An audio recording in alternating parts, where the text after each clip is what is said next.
You can see me working that hard. Fam! It's Monday Night Raw. You know what? As I explained this earlier to you, Raw doesn't mean anything in the offseason as much as it does during the season.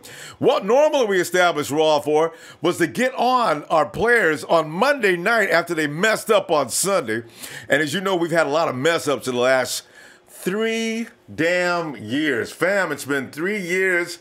2015, 2016, half of 2017. But the nice thing is, that's all. So, hey, we're a little early, but we're doing that for the East Coast people. We want the East Coast people not to have to wait up all night to get in here during daylight savings time. So, you know, when we get started with the season, we'll probably go back to God knows what time, because you know what time the games end, right? Some of them are really late. So that's the way we go do. Let me get right on into this, though, man. Boy, I could not wait. NBC Sports senior writer Peter King thinks Garoppolo could develop into an elite quarterback as soon as this season. King was hanging out with the Good Morning Football crew, and he was quoted saying things like, because if you look at Jimmy Garoppolo and what he has, and what he did last year, the 49ers were, these are nasty words, but Peter, man, you could have been a little easier. The 49ers were a woe-begone, wayward, lousy team. He comes in, and they win the last 5 games of the year, putting up all these points. That's what I said. 1 game, okay, maybe got lucky. 2 games, I guess you get lucky twice. 3 games, WTF. Who is this dude? 4 games against the best defense in the league. Get the TL out of here, man. Who is this dude? My mom calls me Jimmy. Whoa! God! Peter King seen it. And he goes on to say, King was recently talking with former quarterback and current CBS analyst Tony Romo, and it seems Tony agrees, saying Garoppolo's coach, enter the head, I'm talking the top Jedi of the NFL, Master Shanahan. Boy, Tony buys into it. Tony says Garoppolo's coach gives him a huge advantage. In fact, Tony could not stop talking about what a huge advantage Kyle Shanahan for a young quarterback could be, according to King. See, you know what that means, don't you? Tony wishes instead of last year bringing in Brian Hoyer, why couldn't they have brought him in? Tony would have loved playing for Kyle Shanahan. You can tell by his reaction, right? And how many people said, bring Tony Romo in? And how many of us said, get out of here with Tony Romo? We may have made a mistake.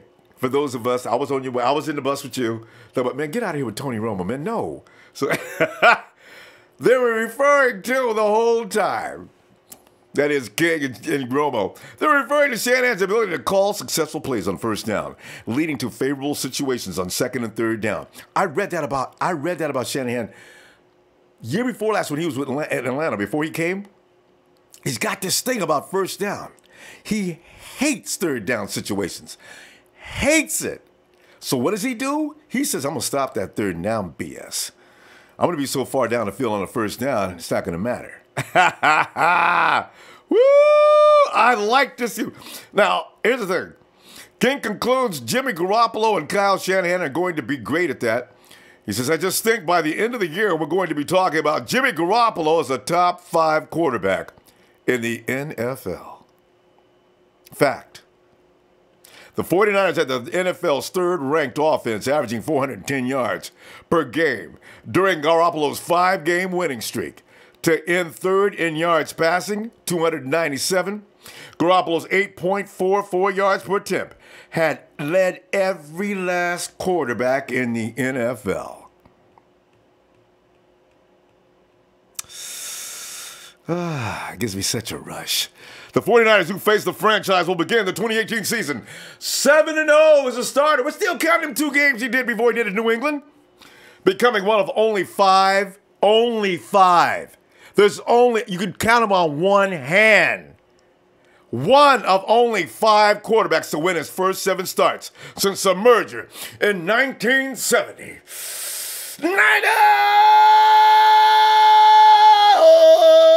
So should I say Jimmy? Yeah. God, I'm fired up every time I think about that dude, man. I'm telling you, Jimmy Garoppolo. You get on social media. Oh, yeah. Matt Castle came out. He was supposed to be special, too. You know, because I'm a good guy, I'm not going to flash the finger I want to flash on that one. But Matt is not Jimmy Garoppolo. He never even resembled Jimmy Garoppolo, okay? So do not make that comparison in front of me. Finally, fam, before we go to the phone, it seems Le'Veon Bell is adding pressure to the Steelers front office about his money. ESPN's Adam Schefter is reporting that it's possible Le'Veon Bell sits out the first half of the year if he doesn't get a long-term deal done now. The goal at that point would be to hit 2019 free agency healthy, not rack up another 400 touches. And check it, fam. Le'Veon is only 26 years old. He's unable to agree to a long-term deal with Steelers per Schefter. At this point, he has to either sign his $14.5 million franchise tender or begin a holdout. Based on Schefter's report and the fact that Bell held out last season until first week of September, it would appear that he ain't playing no more with Pittsburgh. He's serious. And when I say he ain't playing, I mean in both senses of the word. He ain't playing, and he ain't playing with Pittsburgh, okay? He's leaning toward a holdout, and this one could be long. He ain't playing, man. I'm telling you, he's serious. It sounds like he's really serious. Meanwhile, back in Santa Clara, fam, you fill in the blank. What do you think? Let us now go check you out. Send that phone. Oh, hey. Should I? Yeah, I mean, I forgot to put on my. Yeah, I mean, wait. Gotta get some light, Ronbo. I forgot my ears. Ronbo. Yeah. Hey, Ronbo. I might gotta call you back because I ain't got no light on this strike. Yeah, I mean, you always do that. Salute to the Night Empire, though. You know what I'm saying? Ronbo, what's good with you, Ronbo? I love when you do this, I mean. You I can see your lips moving, and I can see some flashes. There's a little bit of light in there hitting you from your phone. Right. Because I gotta buy me a new light bulb and shit. Like, you know what I'm saying? You can do that. Hey, I tell you what. When you get back, I'm talking about Le'Veon Bell. Is John Lynch thinking, I'm going to go ahead and get this done? He's 26 years old. I have myself an all-star quarterback for 4 years. Are they going to break the bank on Le'Veon? And you heard about Jimmy G. We good, Ronbo. Okay. We got McKinnis. We got Joe Williams. And, you know what I'm saying? We got Brady. Like, you know what I'm saying? I agree. I just want to see if anybody. I'd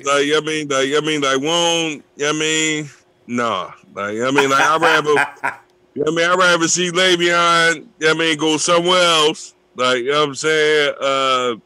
Maybe the Dolphins or something. Like, you know what I'm saying? Cause I ain't gonna say Atlanta because we're gonna have to play them next year. Yeah. Like, you know what I'm saying? So salute to Le'Veon, but right now, it's McKinnis, Joe Williams and Brady. Like, you know what I'm saying? Listen, I agree. It's too much money anyway. I'm just wondering what the Empire is feeling on this night. Is anybody feeling Le'Veon Bell? And you just made it clear you ain't. See, I don't know. Rombo, we good, Rombo. Like, you know what I'm saying? Like, because I think we built for the next, 5 or 7 years. So I don't want it to get short. You see what I'm saying? Look, Le'Veon had like 3 good years, and that's it. But God bless though. Like, you know what I'm saying? As long as you don't come to the NFC West, I do not want Le'Veon coming to the NFC West to another team. Because the Hawks ain't got no money, though. In Arizona, they probably like David Johnson. And Gurley, they might, the Rams might trade Gurley for Bell. I could see them doing something like that. Ronbo, the LA can of spams, we ain't worried about them. Like, you know what I'm saying? But Ronbo, I can see that. I respect. Ronbo, I respect. I would want to see. I want to. Damn, shoot. I would want to see Le'Veon. With Atlanta or Miami. Like, you know what I'm saying? What team does Atlanta need a running back? I'm trying to think. Who is the running back in Atlanta? Oh, Devontae. No, they ain't going there. They ain't got no any more money. Miami, you might be right about Miami. Right. Yeah. Because Ronbo, salute to my real dad. He up there with God. Yeah. And he was a Dolphins fan. Like, you know what I'm saying? And I used to go through it with him, Ronbo. He used to, hey, Marino, this, and you know what I'm saying? I'm like, oh shit. Like, you know what I'm saying? We always tell my dad, I respect Marino, but you know what I'm saying? It's Joe Montana. Steve Young. Like, you know what I'm saying? And Jimmy Guac. Yeah. It's in the DNA, it's in the blood. Watch. Ronbo, within these 2-3 years, and Jimmy, pick up with some speed, cause he already got I think he throw like Steve Young. Like, you know what I'm saying? Young like to run. Jimmy ain't running, but he will move around in that pocket until somebody gets open. I'm glad you started on Jimmy, because, some people think he's already about to become elite. He ain't gonna wait a couple of years. Jimmy's about to become elite now. See, Ronbo, we from the old school, like, you know what I'm saying? Like, failure got success in it. Like, you know what I'm saying? Like, we don't want to start with success and then, it'll be failure. But, you know what I'm saying? Yeah. We start out with failure, and our failure was these past 4 years. So now we're working on success. Because, NFL Network, all them, fuck them. Like, they not going to pipe up Jimmy Guac. Jimmy Guac going to take his time, and, we're going to get to the Super Bowl. I'm feeling it. Because he's got the right kind of raisin. Ronbo, I'm still waiting, Ronbo. Salute the MC Niners. We got 2 more weeks. That's it. Hey, listen to that. Hey, next Thursday. I'm talking next Thursday. Back in camp. Next Thursday, Ronbo. Next Thursday. They back in camp. Getting ready for August against them Dallas boys. Yay! Welcome to the Niner Empire. Salute to Ronbo. Salute to the Niner Empire. And whoever don't like it, that's your motherfucking fault. This is AKA, salute to my old head Ronbo. The Niner Empire. We don't like the LA Hams. We don't like the Arizona Sandpaper. We don't like the Seattle tilapia fish. Got to make some sandwiches. With the tilapia fish. You see what I'm saying? And it's the gold rush. Niners Nation. Oh, no, shit. excuse me, Ronbo. Oh. Salute to the Niner Empire. My fault to the Niner Empire. You may all right. It slipped. We see it. Because Ronbo, it's been like 5 times and shit. Like sometimes I get excited, but I'm moving on. Ray he didn't drive up on you, so it's okay. Hey, Ronbo, don't start that back up, because I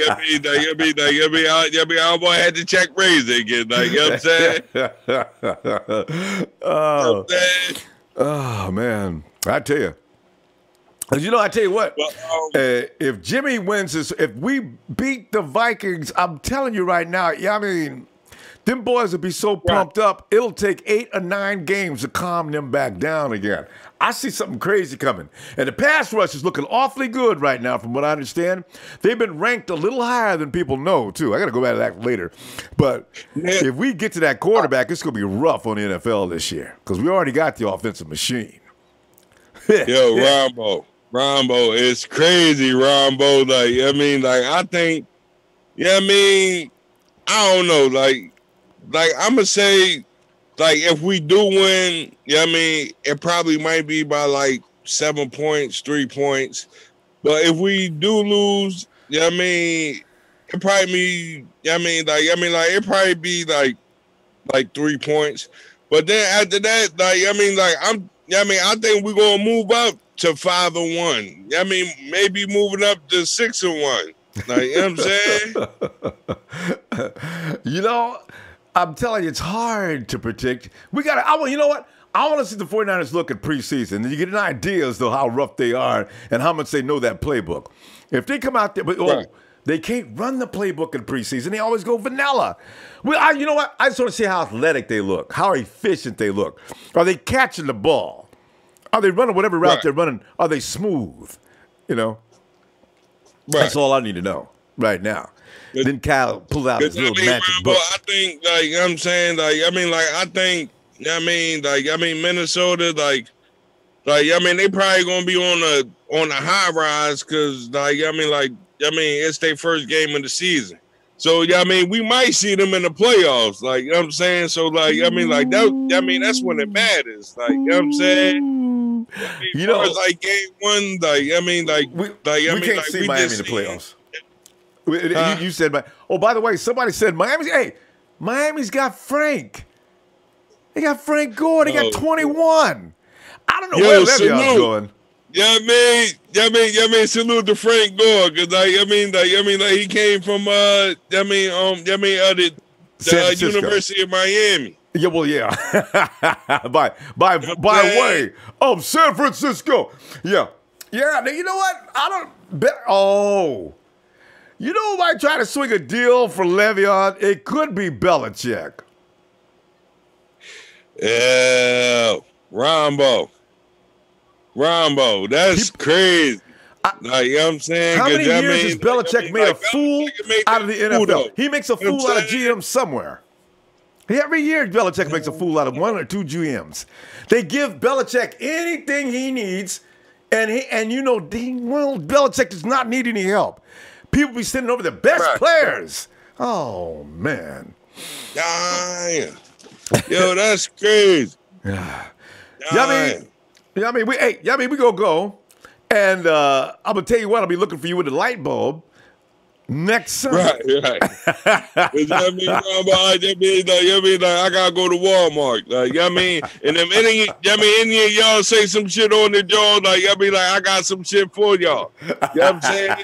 Reign of Empire. We not trying to hear that shit. Hey, you know what I'm saying? Let me ask you a question.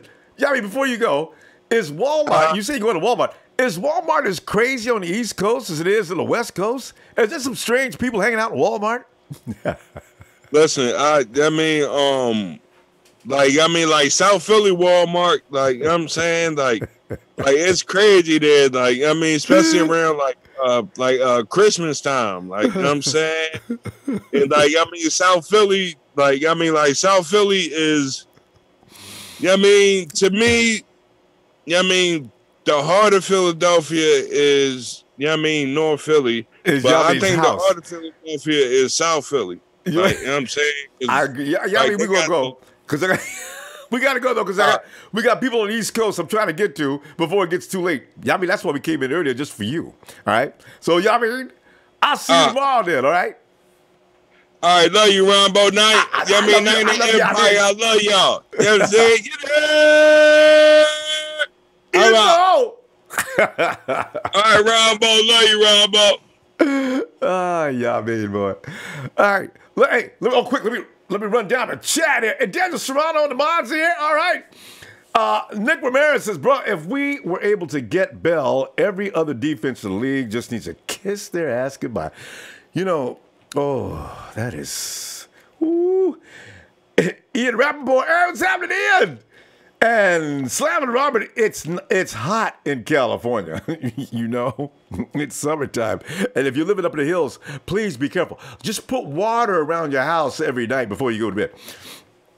Team Money, sack down. Can I get a Fred Warner? Yeah, you know, you guys, I'm telling you, making me act a fool is a bad thing. But I like to do it. And that dog Dino, that's the only thing I gotta come to that front door and get past him. Just so I can say, yabba-dabba-doo! Flintstones, meet the Flintstones, they're a yabba-dabba-doo time. Niner Joe. And it says, let's do this, Niners. Yeah, Empire. Let's do this. Go hard. What up, fellow felt faithfuls? Ronbo Maniacs Empire. Go hard here reporting for duty.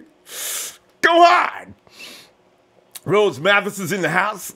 One of our ever-loving, reliable, I like to call them bouncers, because our guys are more than just moderators. They take your ID at the door. If it shows the wrong team, they just say, watching you. Pappy Pablo XXX, what's up? 19-0 Niners! Everest Hutchinson, love 6 o'clock starts. Hey, Everest, you know what I'm saying? Yeah, it's summertime, you know. You might as well, if you ain't doing it. Bernard Books, thanks. Rombo, thanks. Bernard, man, you welcome, fam. Daniel Serrano, he says, GD car just smashed it into my neighbor's yard and took out the fire hydrant fence. Damn. Daniel, monitor that situation, man. We don't know, is the dude lost his mind? And is he a Rams or a Raiders fan? See if we can find that out. Niner Empire, NFL is giving in a little by little. There's all kind of guys available out there, too. You got Ziggy Answers out there. I believe there's going to be a problem in Atlanta, too, with a certain famous wide receiver by the name of Julio. I believe Lawrence is having a problem in Dallas. It's very funny what's going on right now, isn't it? But we don't have them kind of problems. Aaron Donald is still, they're not saying anything about him, but he still ain't, you know. Corey Owens, Sup Empire from the 901 Memphis, Tennessee. Part of the Empire. Sup, Corey? Josh Charles. How's it going, everyone? Jimmy G is going to surpass 4,500 yards passing. I ain't going to argue with it myself. Carlos Pimentel, CT, CT, is that Connecticut? No, it can't be. CT, it says CT, New York in the house. Isn't CT Connecticut? Anyway, Carlos, what's up? And is that Kenny? Yeah, Kenny, that name always throws you off. He says, we're kicking ass this year, fear us. Why? Because 13-3, because we got Jimmy G. 13-3, because we got Jimmy G. And Civic Sport wonders where Razor is, too. Jacques! Jacques!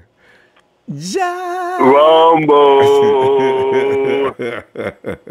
Jacques! What's up, baby boy? Jacques, we thought we'd get in here early last week, you know, because we caught you, Jacques, a couple of times snoozing. We said, you know what, let's start earlier just so we can get to Jacques. Yeah. You know what? Every time you got that boy, man, that boy cracked me out, boy. Dude. I'll be like, damn, that man, boy. I mean, and tonight he had no light. But Yami didn't have any light last 3 or 4 times. He said he needed a light. But all you got is the face and the lips moving, and the flashing every now and then when he moves his face, you see the light, and him talking Yamin style. Dude is on his way to Walmart. Yamin, we love you, man. Oh, God. Hey, So, Ronbo, what's going on tonight, man? Jock, Peter King, NBC Sports is already, and this dude's been around and seen a lot of players for a long time. See, when I put my love on Jimmy G, I don't put no credence in it because I love all the 49ers, right? People talk to me, oh, man, ain't no, if we ever had a 49er you didn't love, come on, man, some of them dudes is terrible. And you be talking like they're the greatest football player of all time. Hey, I said Jimmy G was going to be a badass, and I'm telling you right now, I knew it. I got a lot of people agreeing with me to know what you're talking about. Jimmy G, Peter King says he may be elite as early as this year, Jock. And then also we're talking about Le'Veon Bell. I think he say he's putting him as the number 5 quarterback of this year. That's right. One of the most compelling stories in the NFL. Jimmy! Yeah, let me tell you, man, when Peter King talk, people listen. Got to. You know? He knows what he's talking about. Seen too much. Exactly. Exactly. Man. And what's going on in Pittsburgh? They ain't giving that running back the money or what? And Jock, I guarantee you, every GM in the NFL, we're talking about maybe arguably the best running back in football, is watching to see. He's a badass. You know, because maybe you don't give Le'Veon 14 or 15 million a year, but you give him a contract that's so long and guaranteed certain amount of money. There's ways that Pittsburgh ain't thinking of to work Le'Veon. Because see, they're out there playing games with him. Le'Veon is through playing games. He's getting ready to walk on them, and they will have lost him through stupidity. We got some of the smartest dudes in the world at the front office. Let Parag go to work on him. We'll have him in here for a decent price. He'll probably be here till 2030, but still. Oh, so what? Well, Rumble, do we really need him? I mean, I think we're set when it comes to running back. I do too, but I've thought about if you had Le'Veon, you don't get rid of Jerick McKinnon. You let Jerick do what Jerick does on that third down. You know what, though? You're right. Le'Veon catches the ball out of the backfield well, too. So they're probably not paying any attention to Le'Veon. He's too expensive anyway. But I just imagine him before the season started, him and Jimmy G, before we got Jerick McKinnon. I just thought about what it'd be like to have Le'Veon Bell or Saquon Barkley standing next to Jimmy. And I said, the rest of the league, like somebody else pointed out, I think the Jets might go after him. Jets? Yeah, because the Jets need a running back. You know what I'm saying? How much cap room they got? Who, the Jets? I mean, I think they. I mean, I'm not saying they're set, but they got some money though. Yeah, you know, right. They got some money they could spend. Oh, let's see, because that's a really serious drama going on. And they say he may not play for 8 games. So you wonder what's going – and Pittsburgh will lose some games between now and 8 games, too, because of that. So there's Le'Veon sitting back there, told y'all you needed me. Give me my damn money and let's win some games. Yep. Oh, it's rough out there. Sure is. It sure is. Hey, but Rumble, man, I mean, it's like right now we're talking about less than 2.5 weeks. Oh, before game 1 in preseason, yes. But we're talking next week for the guys to get back in the camp, and they will find out about getting hit with the pads and everything else. Yeah, I can't wait for them pads to be on, boy. Putting them on. I want to hear some noise. Damn. You know what I'm saying? I want to hear some noise. Damn. Next Thursday. Man. Yeah. We just got to be careful of injuries. I don't want no injuries now.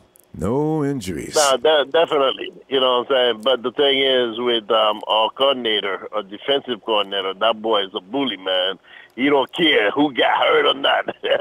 He's gonna have them going 100 miles an hour though. You know, because you got to be tough now because you ain't gonna get tough all of a sudden. You know. Yeah. Hey, Jock, did you see what they changed Defoe's name to? DeForest Buckner's new name is, we don't call him Defoe anymore. We call him Depoy.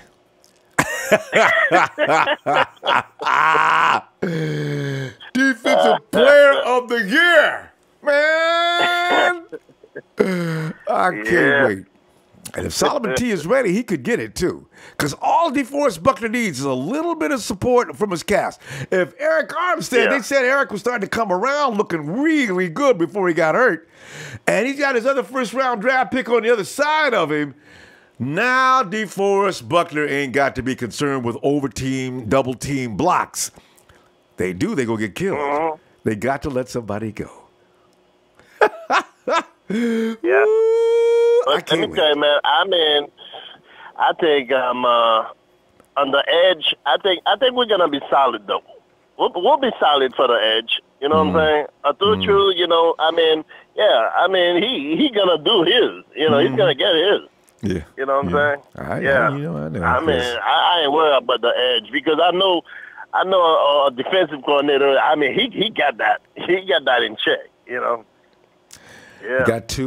We got two guys.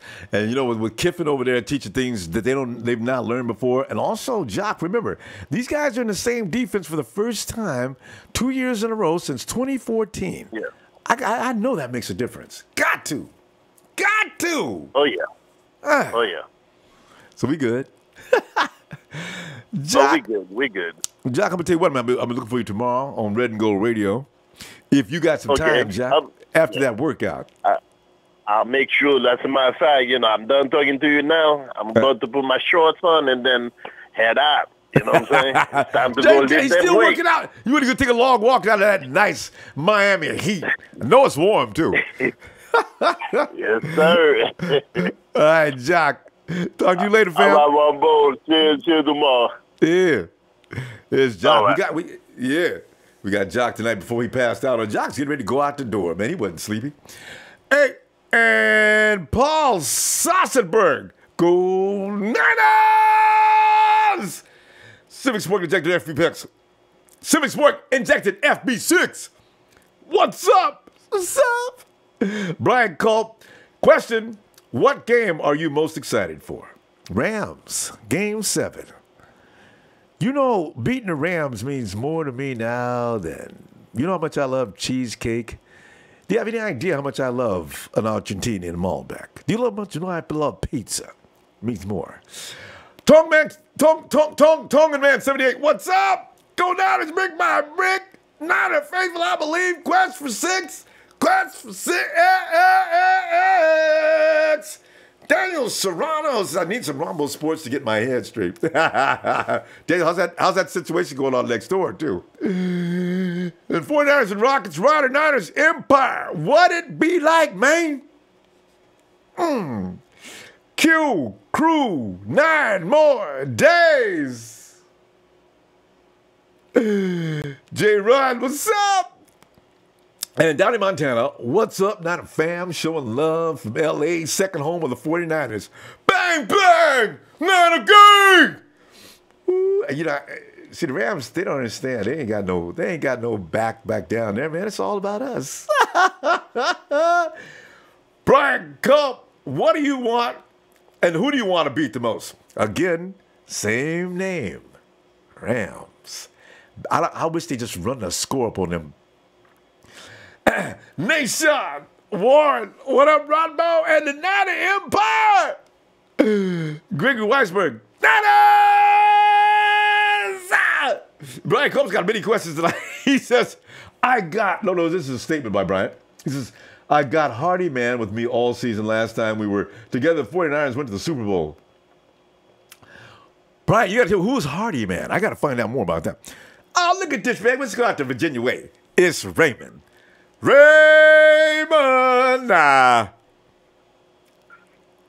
up, Ronbo? How you doing tonight? Raymond, you know how I moved up to this hour, Raymond, just to convenience y'all out on the East Coast. I'm hoping it's working. And I Raymond. appreciate it. Yeah, it's working. Yeah, 'cause it's not 11 o'clock at night. About to go to sleep, falling asleep. Yeah. And you want to hang out with the kids, and then and they're probably tired. They ain't got time to wait for you to get on the phone. Yeah. Raymond, what's up, man? But I was talking about Jimmy G and Peter King, talking about he's already elite. Le'Veon Bell running around over there talking about Steelers. Y'all don't pay me my money. Y'all think I'm playing with y'all? I'm gonna tell you what. I ain't gonna be there till week 9. I'm loving the drama in the NFL. I'm glad we ain't part of no drama, Raymond. We're lucky. Damn. No, that's why we don't need the drama. We don't need Bell to be holding out for our training camps and stuff. I'm good. Let him do that over there. Because if we had him on our team, he'd be doing the same thing. Oh, and we just no got where he's at. use check. Yeah, we just got use check, got him all that money, and then McKinnon. We good. What? Fantasy football, I told you, got fantasy football fans, that's fine. But realistically, I'm focused on the defense. Yeah. Because we got plenty of offense. I want to see how we can. Yep, that's exactly my point. I ain't worried. I want to keep the young core, keep them all hungry and fresh. No big eyes, no little U's. A team unit. Richard Sherman is enough. We don't need Dez Bryant. We don't need nobody else with no ego. Nobody else ego bigger than Jimmy G's anyway. Maybe, huh? He doesn't show it though. He seems real humble. Right. Humble. Yep. And hungry. Humble and hungry. Those are kids that's gonna ball out because they're trying to make a name for themselves. Yeah. All these guys we have a young talent that's ready to make a name for themselves. That's been the 49ers team. We coming back to grace. We're going back to grace, and it's gonna be in quick fashion too. I tell you. Ooh. And Raymond, you know what? You say that. What if Jimmy G wins 2 or 3 bowls between now and his contract end? He'll only be like 31 or so. Can you see Jimmy G being the first $200 million quarterback? Because if Tom Brady can play till he's 40, Jimmy can certainly play till he's 35. Yeah, they gonna pay the man. We don't have to worry. I just can't wait to play these Vikings. I wish Ruben never got in this trouble. I hope he learned from this because he hurting me right now. When I think about playing the Vikings, I want him out there. I do too. But hey, this is a good chance to see Fred Warner. Actually, I hope nobody get hurt. I wish Fred had a little more experience under his belt because you play the Vikings, he needs to be fully ready. If we could have played Vikings game 3. That would have been enough. Fred would have been ready. But we'll see. Yeah, but our offense gonna have to take them out because if our offense could overpower that defense that they bet on every game, they bet on a dominant defense. So if Jimmy G could do his thing, they might be playing catch up in our defense. It'd be good. Hopefully, we might get them the other way. Don't let us get a lead. Because he definitely carved up Jacksonville. I keep telling you about that. I mean, the schemes was just nasty. Putting the ball right on the money, too. And nobody even touch it. It didn't matter who was checking them. So if we could carve up those D-backs and get a jump on them, about 14-0, then they be playing catch-up, and then we got the long secondary, so go ahead and throw the ball. That's what I want you to do. There you go. And Raymond, you know what? If you get 14-0, that changes your whole offensive playbook. Because, the 49ers can then do some shit that's really daring. Really, but it's a higher risk, but the rewards would be crazy. Then you can start going to that type of play, too. So I hear you. And then I like the aspect of our players being, quiet. We don't really have too many household names, So, nobody knows who's coming. They don't know who's coming, who's getting the ball, who's going to do what. So that's good, too. Brilliance. We got backup Tavares Moore, the safety we got. Yeah. He's trying to play corner. Yeah. They might put him in cornerback. So we be all right. I just can't wait till the season start, man. It's just I hate the football take too long, but I got the guys got to recoup. Especially when you get this close. It's almost time. You got to wait a couple more days. I find myself checking my phone every day now. Getting back into the mode. Getting back into the mode, ready for the season. Check out the offensive defense. You got Tavarius Moore on defense. You got Tavarius Moore and McFadden on opposite sides, or DJ Reed in the slot. That's already just exciting right there. You got what's that? Mabin. You got about 5 guys in the defensive secondary you got to take a look at during preseason. On offense, you got Steve Dunbar. You on one side, you got Pettis on the other side. Because I believe they're going to make Bourne sit down. He done already made the team, all right? So now you got Richie coming out of the slot. We got 2-3 teams. Oh my goodness, it's going to be just such entertainment, Raymond. Yeah, that's what I can't wait.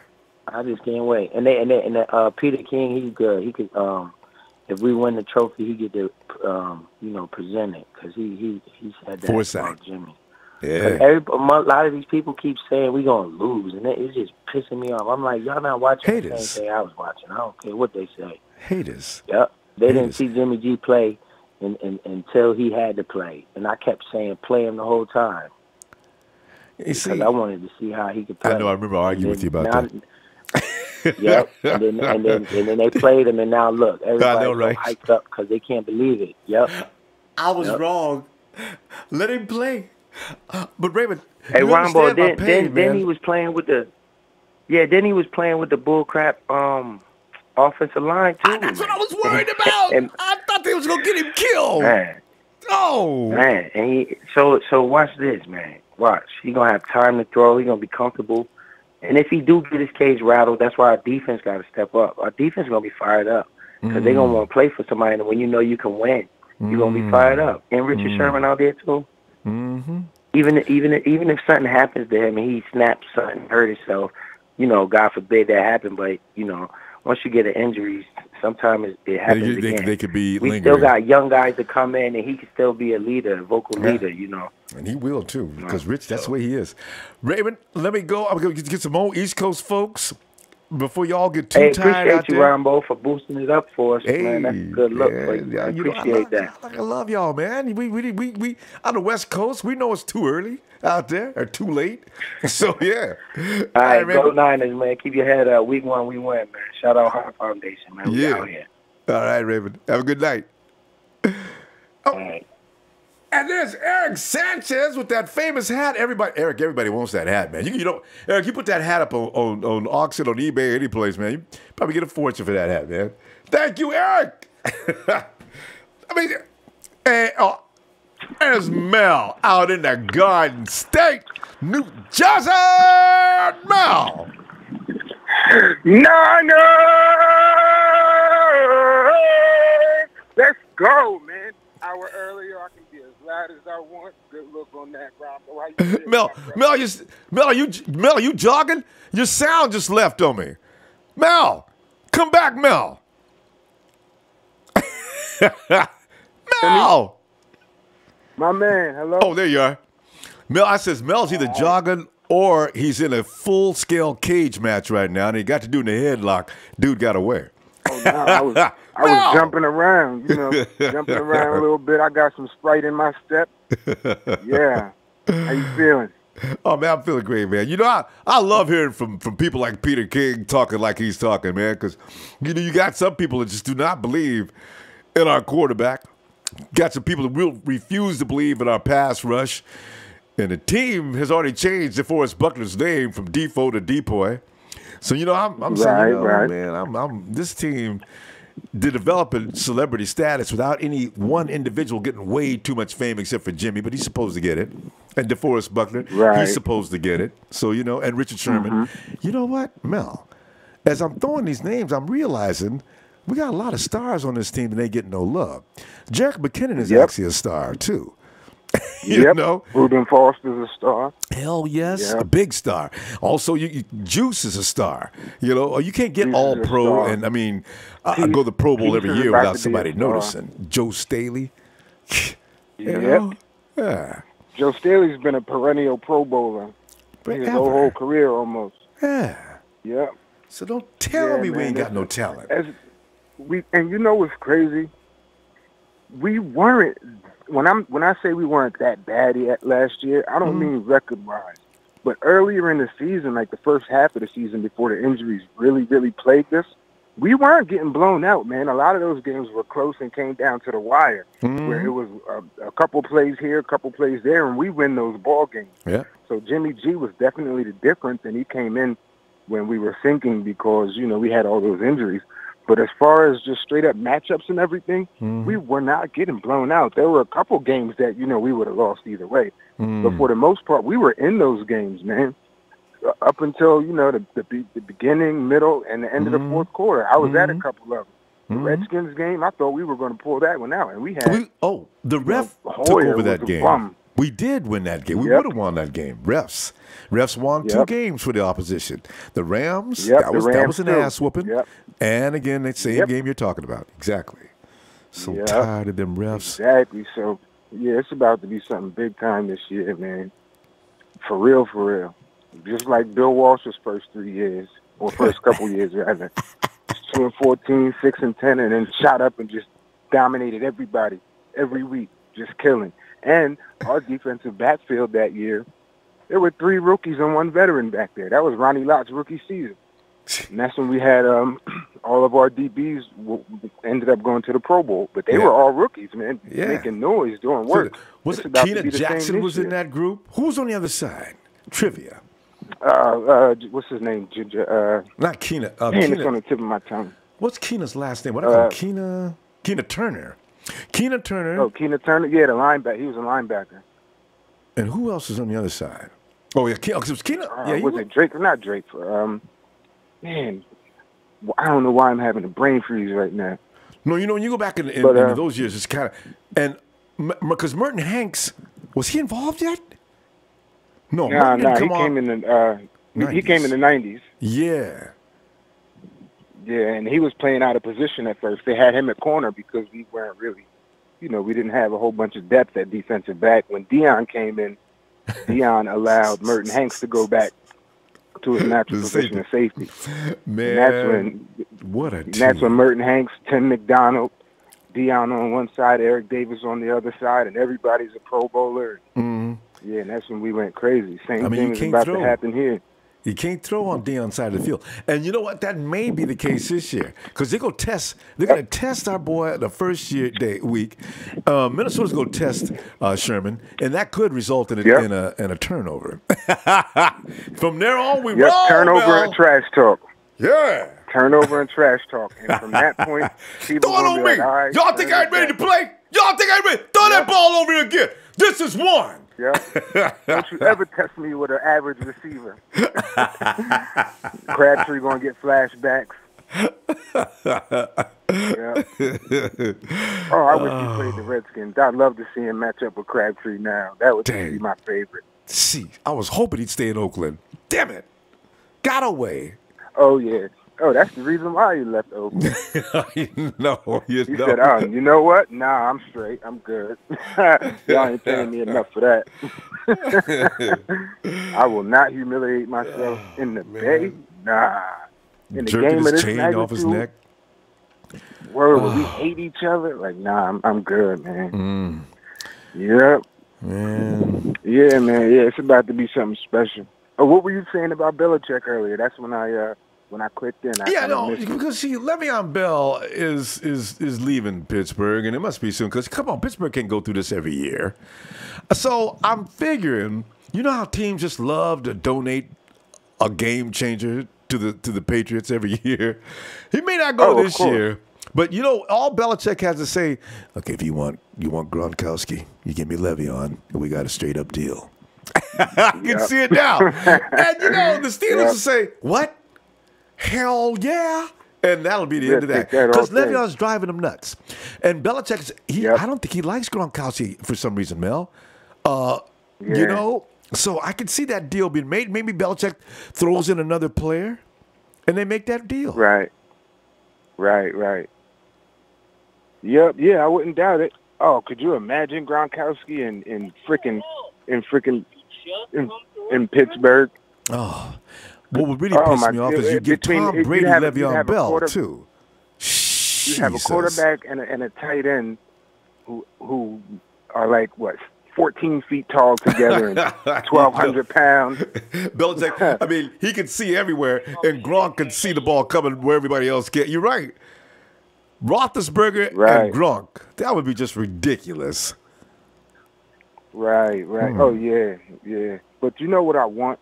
If I had my way and my wish this season, I want the Eagles in the NFC Championship, and I want the Patriots in the Super Bowl. Ooh. That would just be ideal. I want to walk through both of those guys. Man. I live in this area. I'm in South Jersey. This is Eagle country, so all I've been hearing is this Eagles garbage. So I'd love to walk through that. You got Jets or Eagles fans around you? Yep. And so that kills two birds with one stone. I get to rub it in the hometown face, and they're the reigning champions. So we dethrone the actual champs in the NFC Championship. That would just be ideal. Then, the Super Bowl, I want the Patriots. You got the teacher versus student whole storyline and all of that. Man. And I just want to see Jimmy G winking and laughing at Kraft sitting up in the skyboxes. Dickhead. Hey, stupid. I know. Brady will be gone in a couple years, and I'm going to be here. Brady will be next year if he gets to the Super Bowl, the 49ers, and Jimmy G beats him. Guarantee you he will have lost all motivation, all his drive. He'll say things like, I've done all he could do in this game. And there's Jimmy taking over, and I'm proud of him. And I'm going to just I'm just going to ride on into the sunset. I can see that. Yeah. Then he'll do possibly a 1-year deal somewhere for $1 bajillion for a team who's right on the cusp of the Super Bowl. So that way, if he goes back to the Super Bowl and wins, he can take the. You think the Rams would take him? The Rams are desperate. They were going to go for Jimmy G if they would have got a chance. Goff, they was looking at somebody else, too. I'm telling you, the Rams are comical when it comes to making deals for personnel. They're scrambling. Well, if that's the case, if you know that, then Goff knows that. Mm-hmm. So how much motivation does Goff have there? Good point. If he got to watch his back. He got to watch his back right there. Yeah, man, F these guys. I'm going to get my stats up. But, all right, my brother. Yeah, and look for you tomorrow night, all right? All right, I'll be in Florida tomorrow night. So we got to know then. You got man. I wish we was zooming in tomorrow. All right, Mel. Be looking for you. Oh, yeah. All right, my brother. Yes, sir. All right, fam. All right, John. Hey. Let me check out up here on the chat real quick. Empire. Michael Sweat. We trying to win a Super Bowl. We would take Bell. Gregory Weisberg, Lynch, and Shanny have shown they don't take the flashy free agents. They are patient. True words. Daniel Serrano says Bell can get his money elsewhere, not as a 49er. I know that. He wrote it in all caps. He's serious. Not. Gregory Weisberg.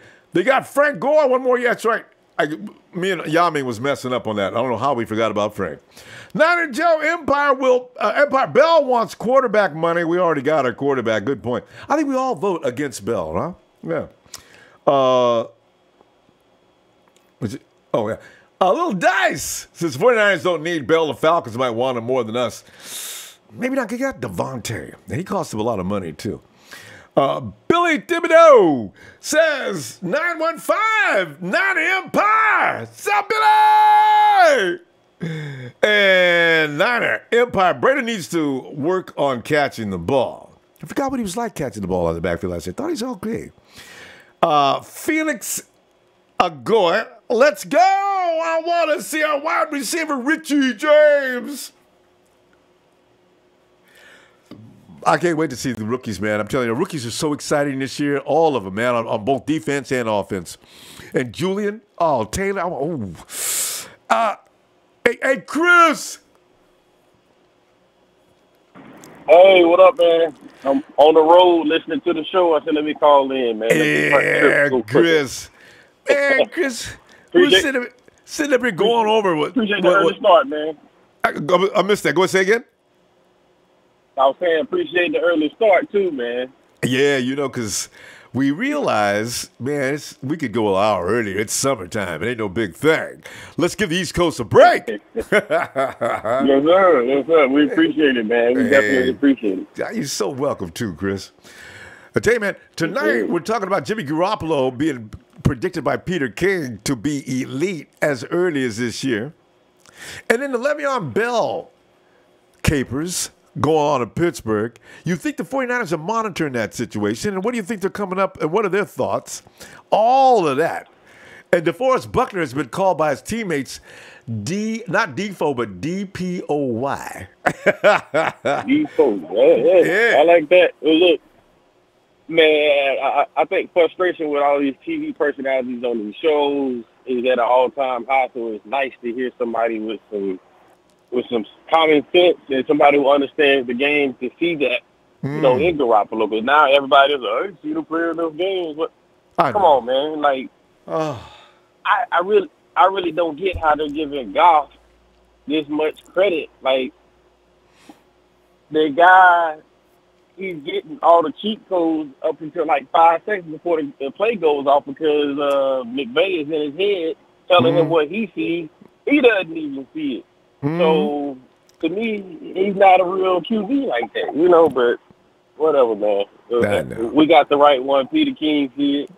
That's all we need to see. And watch. I bet you the rest of this week or the next week, you're going to have a lot more people getting on the bandwagon with Jimmy G just because of what Peter King said. They won't give him his credit today.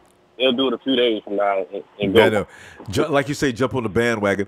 Though some of the haters who was talking about Jimmy, too small of a sample size to come to any conclusions about Jimmy G. We want to see what he's like under stress and pressure after he loses the ballgame. Shut up! You people come out of the woodwork every time you see something good going on in San Francisco. I get so mad. Like, wow. I don't recall them saying the same thing to Aaron Rodgers when he got to sit behind Brett Favre all those years and finally come out. Right. So, right. They looked at him like he was fantastic. Right. And then the Le'Veon Bell thing, man, like, it's gonna be a wrap for that man getting paid. I don't see anybody coming along to pay him like that there at that age, like they say. But hey, maybe someone does. I like the Belichick point of view on it. Yeah, I can see it. Le'Veon would give him the grunt-like catching abilities, not just the big body on the little kids. But man, and Bell would. Chris, Le'Veon Bell would extend, if Tom Brady is thinking about playing longer, Bell would extend his shelf life another couple of seasons easily. Because now the pressure's off of Brady. You attack, and I'm telling you, man, there'd be a lot of reasons that New England would be able to use Brady. It would extend use Bell. It would extend Brady's career. Meanwhile, they'd be back in position to win the NFC East. AFC East. Right. Yeah. Anything to keep Robert's boy there, he may go for it, So the thing is Brady on board with it, but he seemed to really be buddy with not Garoppolo, but with Goff. Yeah. So it's all on him. Yeah. But Chris, people know nobody's going to pay Le'Veon, and Pittsburgh knows nobody's going to pay Le'Veon the money he's asking for. Le'Veon's asking for quarterback money. There's just no team in the league that's going to pay him upwards of $14 million. Not a year. Running backs don't make that kind of money. Well, Le'Veon's trying to change the book. It ain't going to happen. Maybe the Rams, if something happens like what happened. If something happens with them that happened to the Vikings last year with their QB situation, you might see it happen. I wish they would. Because here's the thing. If the Rams do that, they would cripple themselves because Aaron Donald would take his clothes off and walk off that facility butt naked. He ain't no way he'd wear that Ram uniform again. Get in his car and drive home with his middle finger out the window telling the Rams to go to hell. Y'all pay Le'Veon Bell, but you can't pay me. So he's gone. I hope they do. Yeah. And we'll beat them. Trying to buy that Super Bowl. Oh, yeah. Yeah, man. But you said rookies come next week or everybody start next week? Yeah, everybody starts next week. It's between the 25th and the end of the week, the 49ers will all be in camp. So, man, the pads is coming on too, Chris. Yeah, July is going by quick. Yeah. Rookies rookies on the 25th. Vets come in on the 25th. First practice is on Thursday, the 26th. And the first real padded practice will be on the 28th. So they get warmed up a little bit till the weekend. And right. Put the pads on. Bam. Man, this is what we get to see what we really got. Offensive line must be loving it. We need to kick Dallas out of California that first preseason game, too. I don't care if it is preseason.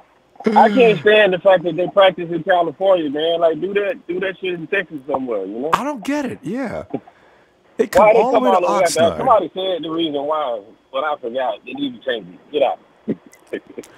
It's probably because they probably figure Belichick is flying drones around Dallas just in case, you know, they may be coming back to the Super Bowl, you know?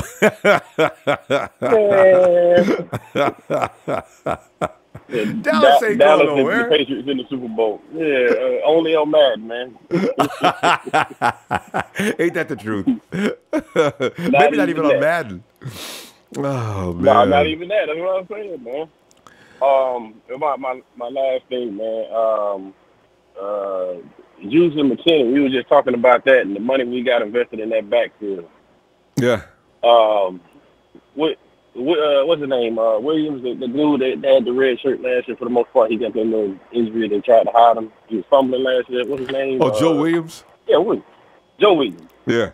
Man, he got to step on up, man. The rest of the guys are already clicking, got their personality. He's the only one you don't really see that much having fun with him, you know? Like, and even with Breda, somewhat, right? He kind of seemed a little out of, but when he get on that field, he does his thing, man. But I just really hope Buddy does, you know, I hope he takes advantage of the opportunity or whatever, because it's sad, you know, what happened to him with his sister and everything. And I just like to see him, you know, turn that energy onto that field or whatever. I love what Marquise, you know, he does with what he's going through with his family and everything, man. And everything he went through this year. And you see when he left it all out on the field, you know? I mean, what happened to him, and then he came out there and had one of his best games of the season. They win the first game. Marquise is just his whole life story, and we've been involved with him the whole time. Everything he goes through, we go through with him. So I'm crazy about Marquise, man. I'm looking for him to have a crazy good year too. Yeah, and when I met Marquise this year, when I was out there, he was at the pier. Oh, man, I think it was the next day they announced that his father had passed. Man, you know, he could have been like, you know what, get out my face as a fan, whatever, but man, he still was positive, whatever. You know, I didn't know it that day. That's what was going on. It was, you know, I didn't know it the next day. But, you know, man, he just in a little bit of time, man, he is really what you see on TV. I mean, he's a good dude, in spite of everything he's going through. And remember when he was talking to that little that little boy in the wheelchair? Yeah. Oh, man, that's really when I realized Marquise is special, man. Yeah. Everybody else talked to him. Marquise got right in his face and really communicated with him. Thought he was really special. Yeah. They got some good. We got a lot of good players, good character guys on this team, but a lot of good athletic, smart. Like, again, hats off to the front office, man. They turned the team around, but they put really good quality people on here. Absolutely right. And all kind of rounds too, you know. Chris, we're gonna go. And we're gonna do because we're trying to hit all the East Coast we can before it gets too late. I know. Appreciate your fam. Hey, same to you, man. Niners for life, not the Empire. I'm out, man. Yeah. Hey, Chris. Yeah. And we go to Tyler. See, Tyler's in the East. Tyler's like almost in the East. Tyler. No, I'm not. Aren't you near Chicago? No, 5 hours from Chicago, man. Oh, you're 5 hours. So you're a little. So you're like Midwest, I guess. Like you're middle America. Yeah. Middle America. I always love that term. I always wonder, what does that mean, Middle America? Middle America has other connotations, which is really funny. So, but I'll just put you in the middle of the states. How about that? Yeah, my coach sent me a picture of a banner thing. It said Jimmy Garoppolo, quarterback, New England Patriots, 2-time Super Bowl champion. I said, man, pretty soon, about February 4th, man, the day after we win the Super Bowl, you're going to have to update that scouting report, man. He needs to start updating that scouting report right now. That's pretty late. Quarterback San Francisco 49ers, 2-time Super Bowl champion. And Peter King is letting everybody know right now, Tyler, stop with the this and that and the small samples. You don't need to see any more than what you've seen. You could have made that determination after game 2. Exactly. Kid eye. Exactly. Kyle Brandt and Peter Schrager already said he's their guy, too. So, yeah. You know Kyle Brandt on NFL Network? Mm-hmm. Yeah. Yeah, I like him, too. Yeah, he's sitting right next across to and, here's the thing, if after they beat the Vikings, Tyler, the media is going to go nuts, the football media, because that's Kyle Shanahan's 2 quarterbacks facing off. This is the thing that's going to confirm, did Kyle make the right move? Well, not necessarily, because say we lose to Minnesota, we could still go on and have a better season than Minnesota. And true. But how the critics are. Yeah, but I feel like Jimmy Garoppolo is going to go out there. He's going to throw 375 yards-ish, 4 touchdowns. Mm-hmm. And then the media is going to be all over him. And all those, and you know how you get in an argument, every social media, if there's a thread in every 49er forum, it says, Jimmy Garoppolo's never going to be great until he can throw that deep ball. Dude, what is with you guys and the deep ball? When you go back and look at film when he played against Arizona when he's in New England, Garoppolo had split second to get rid of the ball. Why do you idiots think that he was throwing off his back foot all the time? He didn't have any time. Yeah. And why was he throwing so accurate off his back foot? Because his arm strength was all he was using. He's never planted. He didn't have time. He still was very soft. I'm through talking to you. God, don't at me anymore. They were interviewing him. I think it was the last interview he had before he went on break. He said the offensive line is really gelling together and doing a good job for him. Yeah. And he said it makes his job a lot easier. Yeah. So imagine if this offense – Atlanta's offensive line in 2016 was not the best thing, but it was decent. It was adequate. They had a good left tackle, a good center, a good right tackle, and, that's basically what we have. The guards are kind of shaky-ish. Maybe. Not set in stone, but I'm saying at the very least it will be as good as Atlanta's was. Yeah. And if it's as good as Atlanta's was, this offense will function. Yeah. And remember, Tomlinson is growing as a guard. I don't know that he's anywhere near his ceiling yet. He's pretty young. So let's wait on him to make a final judgment. I really hope. Yeah. I think he may actually be elite. You don't pay a guard like that if he's not going to, The guy is built like Ayupati, and he's more athletic. This is why I'm saying if he finally does come into his right stride, we got something going on that left side. Whew. Oh, he's got to. Yeah. He's got to do that. It paid him. Yeah. He showed him something, obviously. Yeah. We didn't really, he may not have. He may have been. I don't want to say good last year. Well, he was getting better. He had his moment. Yeah. But he said since they've had. He said this offensive line is basically the same as it was last year, except with a couple of new additions. So he said they're getting a chance to gel together. At the same time, you got a couple new guys. So they're gelling together, but you also have new guys that can help protect. Yeah. So it's a good way to build it because they're still gelling together, and yet you still got new guys coming in that can help. Yeah, I don't know. You know what? I don't think it's anything like last year, though, because, when you look at Weston Richburg, we're way better at center than we were last year. Oh, yeah. Yeah. Definitely. And Joe's over on the left. And McGlinchey, I Yeah. don't know the comparison between him and Trent Brown. Not yet. I got to wait a minute. No. Trent Brown is freaking way bigger. Mike McGlinchey reminds me of a right tackle side. You know Jake Matthews in Atlanta? Yeah. He kind of reminds me of him, but on the right side. Yeah. Yeah. The run blocking, Trent was not going to help your run block. He was kind of so-so at that. But when it came to protecting the quarterback, Trent was pretty good at that. Mike McGlinchey, they say it's just the opposite. If you want to run, you can get behind that truck and run all day. He may be suspect in pass blocking, but you know what Kyle Shanahan knows? He knows that Jimmy doesn't need a lot of time as far as the block. He's only going to process within a 2-second range anyway. You can hold that long. His brilliance is, man, bootlegs, rollouts. Yeah. He's not going to be needed to hold protect. Yeah, and if you think that he's not going to work with McGlinchey and know how to make him better at pass protecting, that's another whole other story. Yeah. And also, he's playing Kirk Cousins week 1. I think if you have a quarterback that you've seen practice, I think you would know his weaknesses. So I think Kyle will know that stuff about Kirk Cousins because I think he'll know his weaknesses and what he can attack. I do think we beat Minnesota.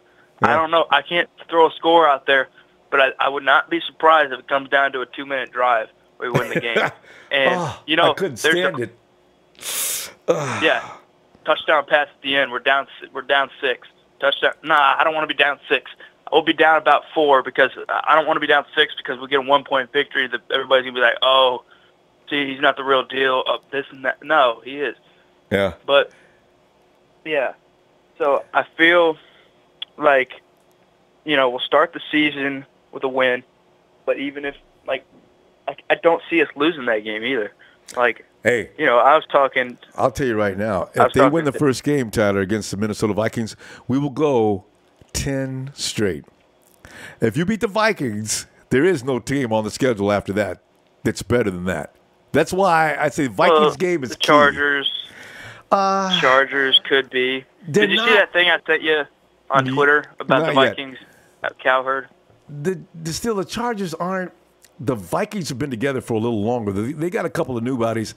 The Chargers has got a little while to go. If they beat the Vikings, that means they're seriously legit. The Chargers might be a little easier. They were the hottest team. They were the hottest team in the league at the end of the season. Mm-hmm. And we beat Minnesota. I think we'll beat Detroit. Matthew Stafford will play well, but I think we'll beat Detroit. We'll beat Kansas City. I don't want to hear anything about that. Boy, don't get me started. Tyler, we're going to go. As I said, we're trying to comb through the East Coast as fast as we can. Appreciate you, Tyler. We'll talk to you tomorrow, okay? 2019, February 3rd. Super Bowl champions, San Francisco 49ers. 6-time champions, tied for the most ever. Hey. I'm out. Pipe bomb. By the way, fam, Tyler says greatest. Actually, the 49ers right now are the greatest Super Bowl team since the Super Bowl era started. Why? Because they've only lost once. And damn it, they shouldn't have lost that one. Okay. Anyway. Oh, it's Repent to Jesus. Repent. Come on in, man. What's up, Ronbo? How you doing, man? I'm doing all right, man. I'm rejoicing in the fact that I'm reading Peter King, and him and Romo just went off talking about Jimmy Garoppolo, man. I'm just laughing, man. I said, they see, I'm not the only guy that overrates our people. At least there's a few other people out there doing that too. If Peter King says this guy's going to be elite, I'm feeling real good about my own opinion. You know what I mean? Yeah. Yeah, I guess that sample size that he put together may be good enough, right? Finally, yeah, for somebody. Right. Yeah, man. I'm actually just thinking now. You know what? Maybe we need people need to maybe stop talking about Garoppolo because they're going to be expecting it. And I definitely want the Niners to come into this season unnoticed. Under the radar. What I'm saying? Kind of like the Jaguars. Under the radar, yeah, and just punch him in the mouth. You know what I'm saying?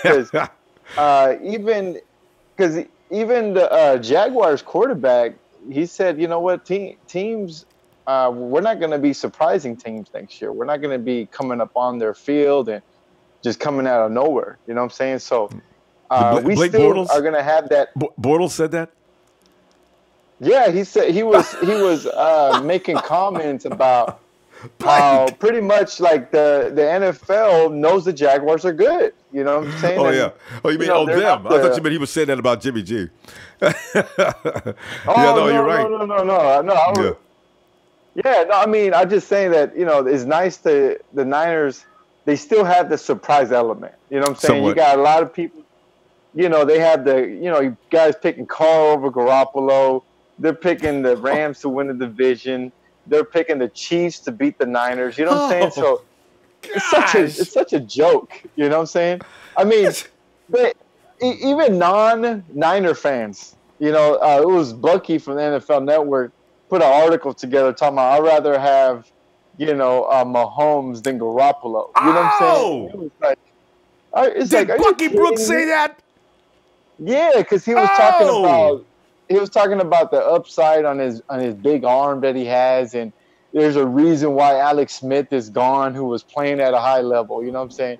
So, it's just crazy because even non-Niner fans were commenting saying, "Oh, okay, so we're going to take a second-year rookie quarterback who played one decent game versus an NFL quarterback under Belichick, under Josh McDaniels, Tom Brady, 7-0.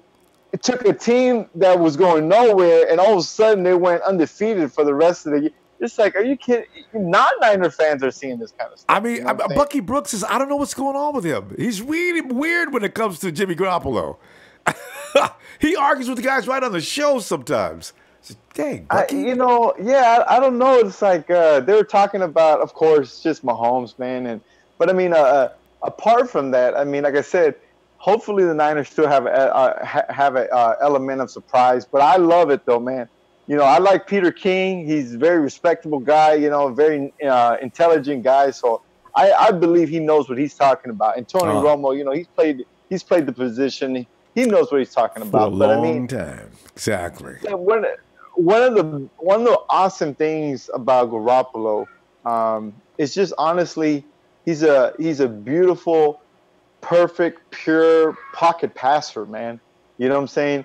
And he's got his game still yet to develop, but I mean, there's so much about Garoppolo. I think I was reading an article. I wish I could know which one it was, but someone was saying, I don't know if it was Peter King, but they were saying something to the likes of the fact that where in the NFL have you ever seen a player groomed like Garoppolo has been?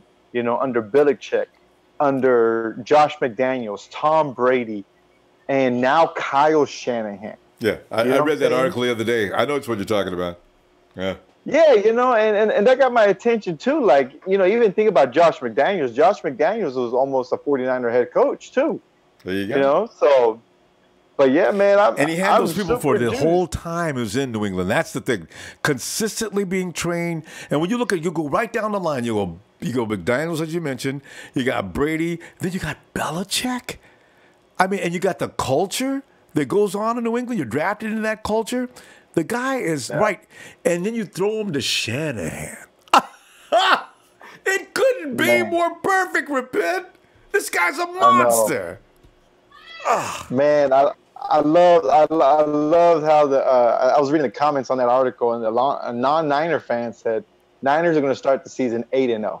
Okay, that's what they're going to do. Ain't nobody going to stop them. Ain't nobody going to slow down Garoppolo. I missed your show yesterday about was it averaging 20 points at least? 28. 28.8. We were the team of the NFL. The last 5 games of Garoppolo came. We were the third best offense in the NFL. So think about that.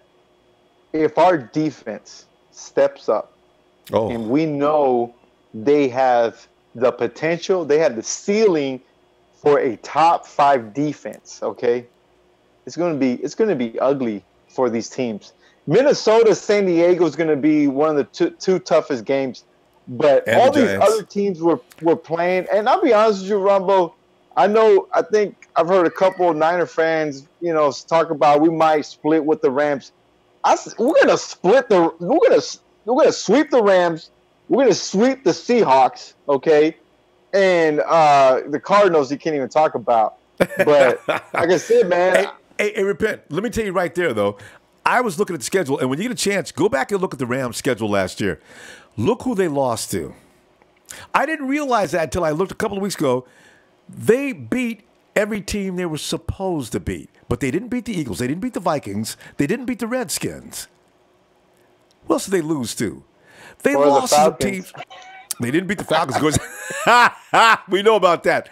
But they lost to the good teams. And we should have beat them twice. Robert, I mean, we mentioned this. They had the easiest schedule. You know, they got some issues. They got, you know, and see that I'll be honest with you, I'm not worried about the Rams whatsoever. I ain't either. Because when Gurley gets shut down, that offense gets shut down. The game's over. You know what I'm saying? So, and good luck trying to slow down, Garoppolo with his receivers. You know, so I mean, it's gonna be ridiculous. And I honestly, I love the title of your show. You know, 2018 season. Can you start soon? You know, because I honestly think this is gonna be a just shocking year. You know, just beat, like I said, Minnesota and the Chargers might be the two toughest games. Oh. But after that, Ronbo, honestly, like I'm not worried about the Green Bay Packers. You know? Oh, I did forget about them. Okay, there's a little concern with me with them. I mean, don't get me wrong. I'm a little concerned too. But the main thing I think about Green Bay, honestly, man, is their defense really struggles. And I understand they gotten better, but for the past couple of years, that team has been reliant completely on Aaron Rodgers throwing for 400 yards, scoring 35-plus points. On top of that, his offensive line usually sucks, you know, which is why he was injured for the whole year last year. And that didn't get a lot better either. Repent. We got to stop here, though, Repent. Let us finish this. Anytime I'm talking about the Rams, I get carried away, especially beating their butt. I can't wait. I can't wait. Let me see you tomorrow, okay? All right, Ronbo, man. Appreciate you, Good show, man. You guys have a good night. All right. All right. See you. Oh, yeah. See, the Chargers, Vikings, Green Bay. Don't let us end up winning all those games. I don't know what will happen then. It could get crazy, fam. Gregory Weisberg, listen to you while I work on my age model for my research. You the man. What is that, an age model? Lucky Clark got me a sucker bet for $50. Colts fan bet me that we wouldn't win 9 games. I said, bet, and you did the right thing. Some people just don't get it. They really don't get it. Empire Strikes Back. When I came on with Ronbo.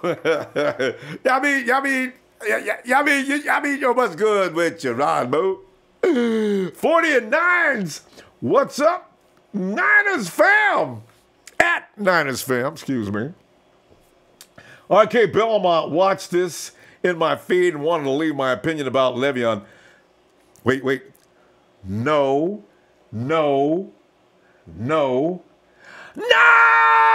Bleeping, no! You know what? I agree. But Bell is, it's no. Too much of emotional problems anyway.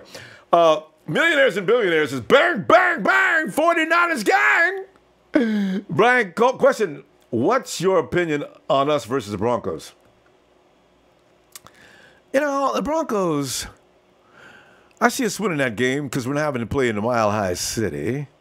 But they're going to be a little bit of confidence. That's not going to be in a walkover, though, because they can be kind of tough. Let's see what Case looks like. I ain't gonna. You know what? Maybe we should wait because Case looks anything like he did against the Vikings. God knows what may happen. Bam, Ronbo, sup, Bayan, sharpshooter, Niners, what's up? Empire can't wait. 49ers and Rockets. Ryder says, shit. In the South, we got some crazy-ass people at Walmart. We need to run a competition between the locale and SoCal about Walmart people. Let us go to James. Hey, James, come on in, man. Hey, what's up, Ronbo? How you doing, sir? James, I got no volume on your sound. You got speakerphone? What's going on? Hello? That's a little better. Can you hear me? Yeah, not the same sound as usual, though. Wow, I don't know what happened. Can you hear me okay now? Can hear you, but sounds like you're in an echo chamber. Wow, that's strange. Hold on, let's see now. James, wait, headphones. Yeah. Are you using headphones? Yeah, I am. Can you hear me now? Vaguely. Okay, hold on one second. Hold on 1 second. All right. Yeah, How about now? Yeah, it's a little better. Okay. Okay. Yeah, I was sitting here listening to Repent to Jesus and Tyler. Yeah. And I'm gonna tell you, man, I'm not worried about them LA Lambs, okay, because they lost Sammy Watkins, they lost what's his name, Tavon Austin. They lost Alex Ogletree, the linebacker. They lost Robert Quinn, went to Miami. Now that really hurt them. Yeah, that hurt their defense, and I don't see them. You know, I think they had their best year last year, and we still beat them in that last game. And in that first game, the last game I don't count, but because they didn't play their everybody first game. But that first game, that was first string versus first string, and they got a blessing to win that game. They did not win that game. They got a blessing because, first of all, had it would have not been that PI call against Trent Taylor, we would have beat them. Yeah. And they would have looked like clowns to give up 43 points because it was 40. It was like 40 to 41. 42. Yeah. And I mean, they predicated their running game off of zone read cutback plays, knowing that, hey, they got a linebacker that can't even cut back when he starts going one way. And they knew 53. it. They knew it. And they exposed it. Well, I bet you one thing. I'm not a man that gambles anymore. I pray they try that come 2018. Against Ruben? There's going to be a number 56 and a number 51. And I think Fred Warner's going to be 48. You do all that zone back reading cuts you want to. And just like Tyler had said, that if you take away Gurley, Repent to Jesus had stated, if you take away Todd Gurley, they don't have a running game, man. I mean, they don't have any offense. Goff will sit there and turn the ball over continuously and start looking at Sean McVay like, you sure that was the right play? And he'll go sit on the water cooler and want to, take his little so everybody can see him. Pen like he's drawing a tattoo that he wants on his arm or something. But it is what it is. And I'm going to tell you, I believe in what that caller said. The 49ers will see 8-0. I do believe that because I don't see Minnesota beating us. I don't really see, from the way the season ended, and all we did was continue to get better. Now, I'm going to say one thing. They drafted McGlinchey and let Trent Brown go because McGlinchey is great in run blocking. And you can coach him up to be able to be a great pass blocker because of his physical size. And he's just one of those players that, he's a brand new player fresh out of college. And I'm going to tell you, to be totally honest with you, Shanahan might even, if he doesn't seem to just get it right at the minute on playing tackle, Shanahan might move him to guard, man. And possibly play somebody like Joshua Garnett at right tackle. And I do believe that's a possibility because of them they let 4 linemen go. Daniel Kilgore, Trent Brown, Zane Beatles, and Brandon Fuscos, okay? And all 4 of those guys were basically starters for us. But I could say this much. I believe McGlinchey's going to get it. I really do. And like you said also when you were talking to Tyler, I think it was, about Garoppolo's got such a quick release. Kyle Shanahan is banking on the fact Garoppolo's release time and giving this guy McGlinchey time to eventually get it. We know he's a bona fide run blocker, and he played tackle and didn't give up a lot of sacks.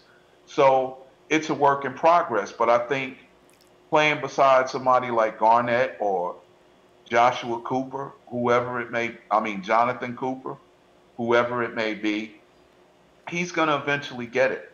And I just, right now, I mean, this team right now, the way they ended the season, I really do believe if we would have had Jimmy Garoppolo, the second game of the 2017 season, if we would have been 0-2, we would have probably finished the season 14-2, man. That's just me. And I mean, the guy he's got that it factor. I know that there's not a night that Bill Belichick doesn't go to sleep and have to close his eyes and say to himself, what the heck was I doing? It wasn't his fault. He knows it wasn't his fault. That was Let Tom this guy go. And his owner. Tom goes up there talking about either trade him to Cleveland if they want this guy to start. And look what we did to Drew Bledsoe. We made a move and passed over Drew Bledsoe and wound up being the best team in the NFL for the next 18 years almost. They have been hanging around there, haven't they? Yeah, they have been. Gosh, they dominated.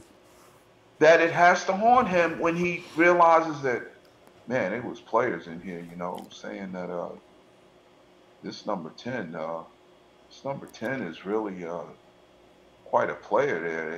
They didn't know whether it was number 12 or number 10 on the field, and they couldn't see the jersey number. And I mean, remember what Cassius Marsh said about him too. And, he cut us up every day. Yeah, and now you can see it. I mean, you can see it, and this guy, he's got that winner it factor in him. Like, he doesn't walk on a football field to lose, man. 7 games, 2 different teams. Sample size, you call it sample size, you call it small package, you call it what's really going on here, okay? Well, let me give you an old school Vince Lombardi. What the hell is going on out there, okay? Because that's just the way the guys got it, man. And I look at us right now, we're poised to be that next great team in the NFL if we can stay healthy and continue to build and get better each and every game. I'm going to tell you, last year I had so many uncertainties in the draft because I'm looking at, okay, we got Solomon Thomas. Yeah, we got a good linebacker in Reuben Foster. What about a quarterback? I tell you. But we got that solved. Tell you what, James, we got to hold up right there as we're trying to. Hey, Ronbo, let me ask you something. Not cutting you off, and I know you got to go. Are you starting at 9 o'clock? Well, I try to move up an hour because y'all out in the East Coast. So we're gonna do that between now and the end of summer, and when the guys getting until the games start. Try to move up an hour and see if we can give you guys a break out there. Hey, man, love you for that, man. Thanks for the compassion and the caring. And welcome. I'm really stoked right now, man, about this upcoming season because I haven't felt this good. The last time I felt this good about the 49ers were back in the early 90s. I'm telling you. we was pretty good during the Harbaugh period. I thought we was going to do better, but you know what happened. For a minute, but I didn't know Kyle Williams was going to be. Yeah. So, but anyway. Why would you, if you got Frank Gore running the ball the whole game in the Super Bowl, who thought of the bright idea to say, let LaMichael James run it from 1.5 yards out of the end zone?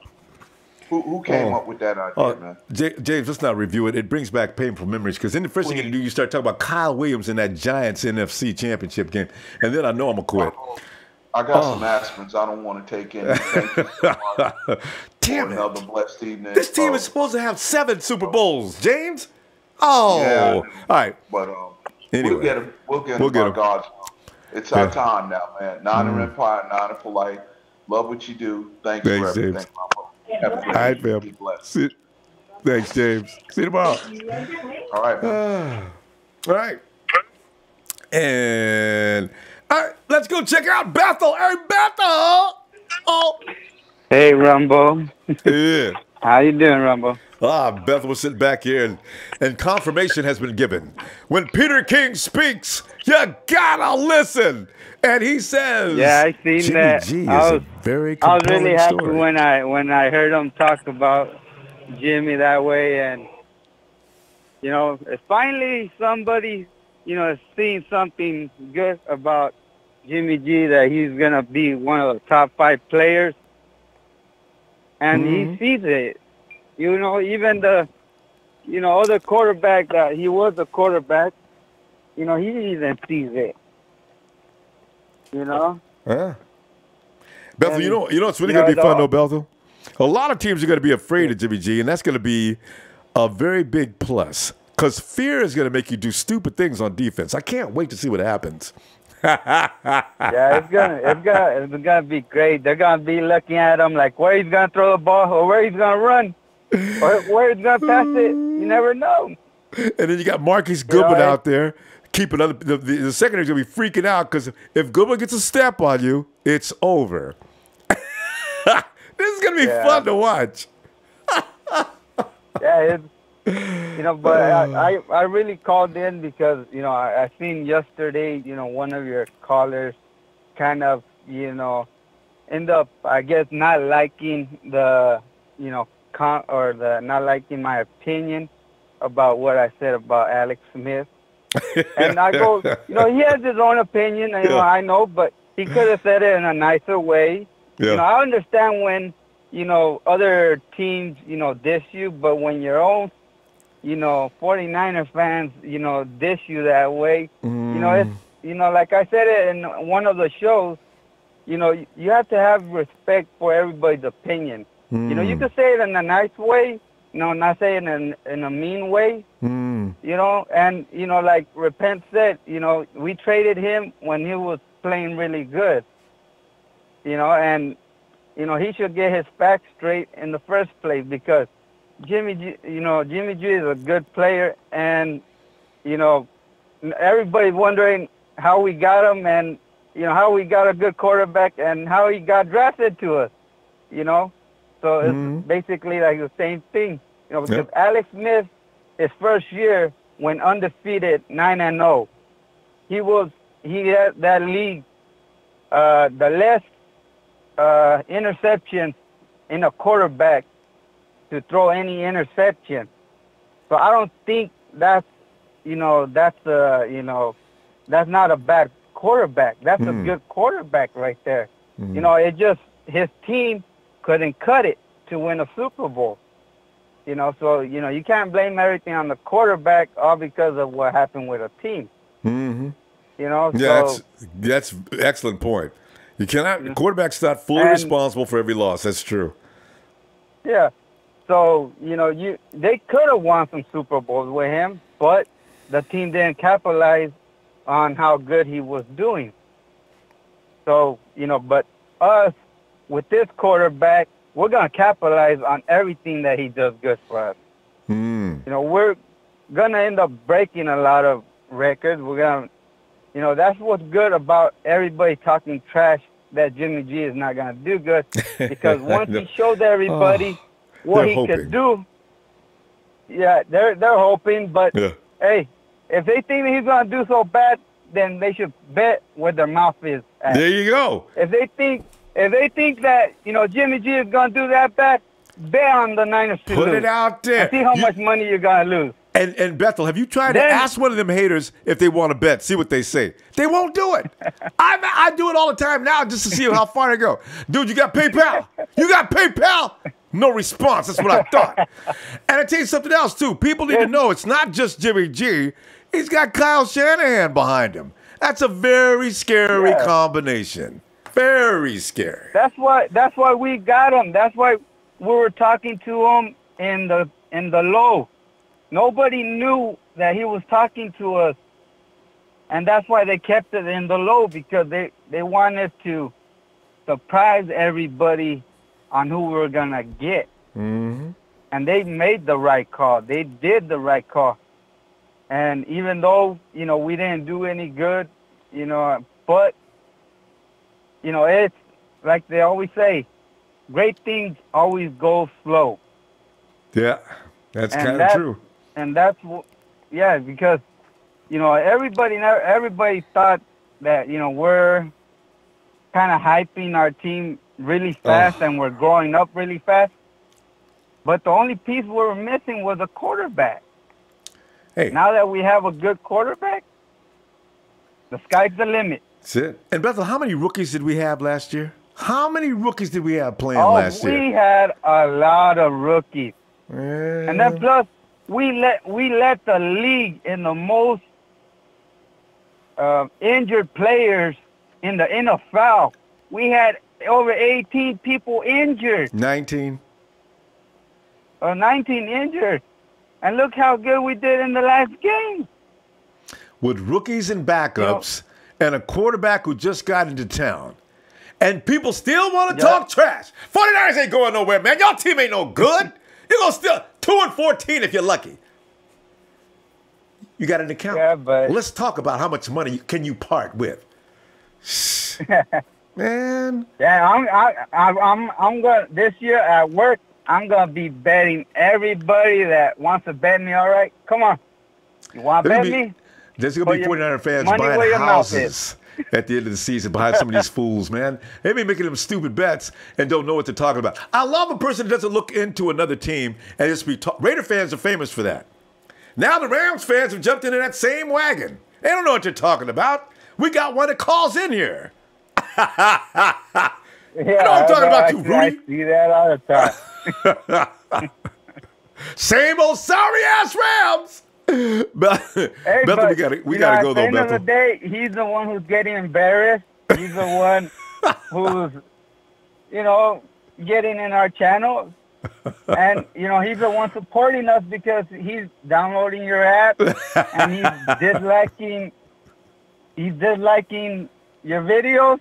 He's still supporting you. Oh, God. We know Rudy, remember that like, Rudy, because you're lucky we let you in here. Right? Yeah. Yeah. Hey, at least we're nice enough to let you talk. And the mods let him talk even on the chat now. So, Bethel, we're going to go. Bethel, let me see you tomorrow, huh? All right, Ronbo. Have a good day. You too. And everybody sees that trophy. And I remember when I went to the stadium and I seen that little thing that they had right there with, Joe Montana, Jerry Rice, and they had the little trophies. That was a beautiful sight to see. I took some pictures. And next time I go to a game, I'm going to go early just to check everything out and, have more fun. Maybe I even meet the coach. You never know, because last time I went, the coach went out and greet the fans. And you don't ever see the GM ever do something like that. Yeah, that's what I thought you were talking about. You're talking about John Lynch. He does that all the time. John's all out in the parking lot, eating people's barbecue, running smack. Bethel, we gotta go. Let me see you tomorrow, okay? All right. All right, fam. Have a good night. Have a good show. Thanks. And everybody knows Niners are going all the way, baby. There you go. Go Niners. Good night, Bethel. Good night, man. All right. Let me go down to this chat, man. The sharpshooter says Niners!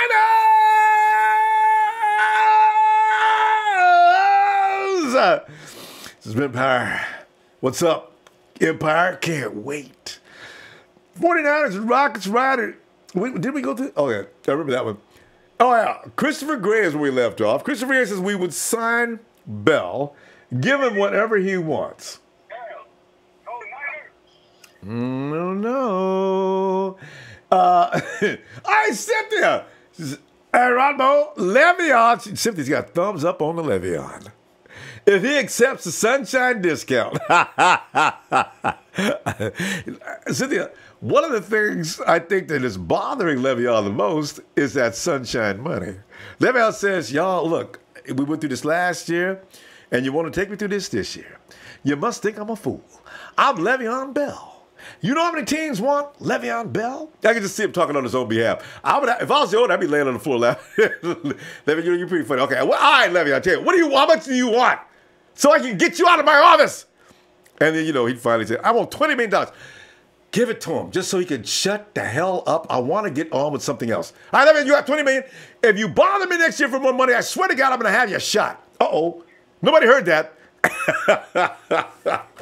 Listen. Hey.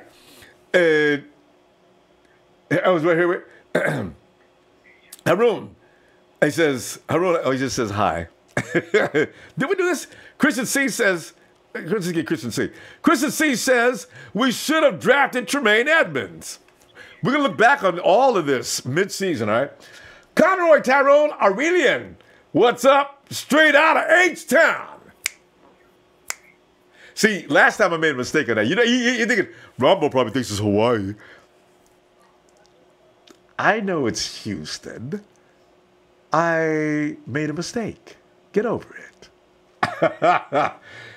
Empire strikes back. 49ers only person Niners should sign for any amount he wants. We need someone to prevent trolls from entering our yard, so we will be proud to announce Rhodes for undisclosed amounts that right from Lynch. Rhodes Matheson, I bet he can play too. Rhodes, we got to see you in pads. Hey, Don Rideau says Jimmy will show the world. Cousin Saint Poo. Hey, Dominic Winters, what's up? Nico Adam. Nico. Isn't that? I read that name. Oh, Nico's the guy. What's his name? All the not Kung Fu movies, but I'll get back to that. Nico says, Joe Staley for president. And Sir Garcia. Lawrence Barker Bell to the 49ers 2019. San Francisco. Just was on Facebook talking about Bell. He turned down that money because he wants out of Pittsburgh. Ooh. Wouldn't it be interesting if that really was the case? That he might take a lesser contract just to get out of Pittsburgh? And he goes on to say, "What up, Nine Empire? Next Wednesday is the day we begin to eat." And there's Kenny. Touchdown sack, Francisco. Oh. Hey, Kenny, you might have something there, man. Sack Francisco. If they could call the Jaguars Saxonville, why can't we use Sack Francisco? I like that. Sheik. Oh, Sheik. She's got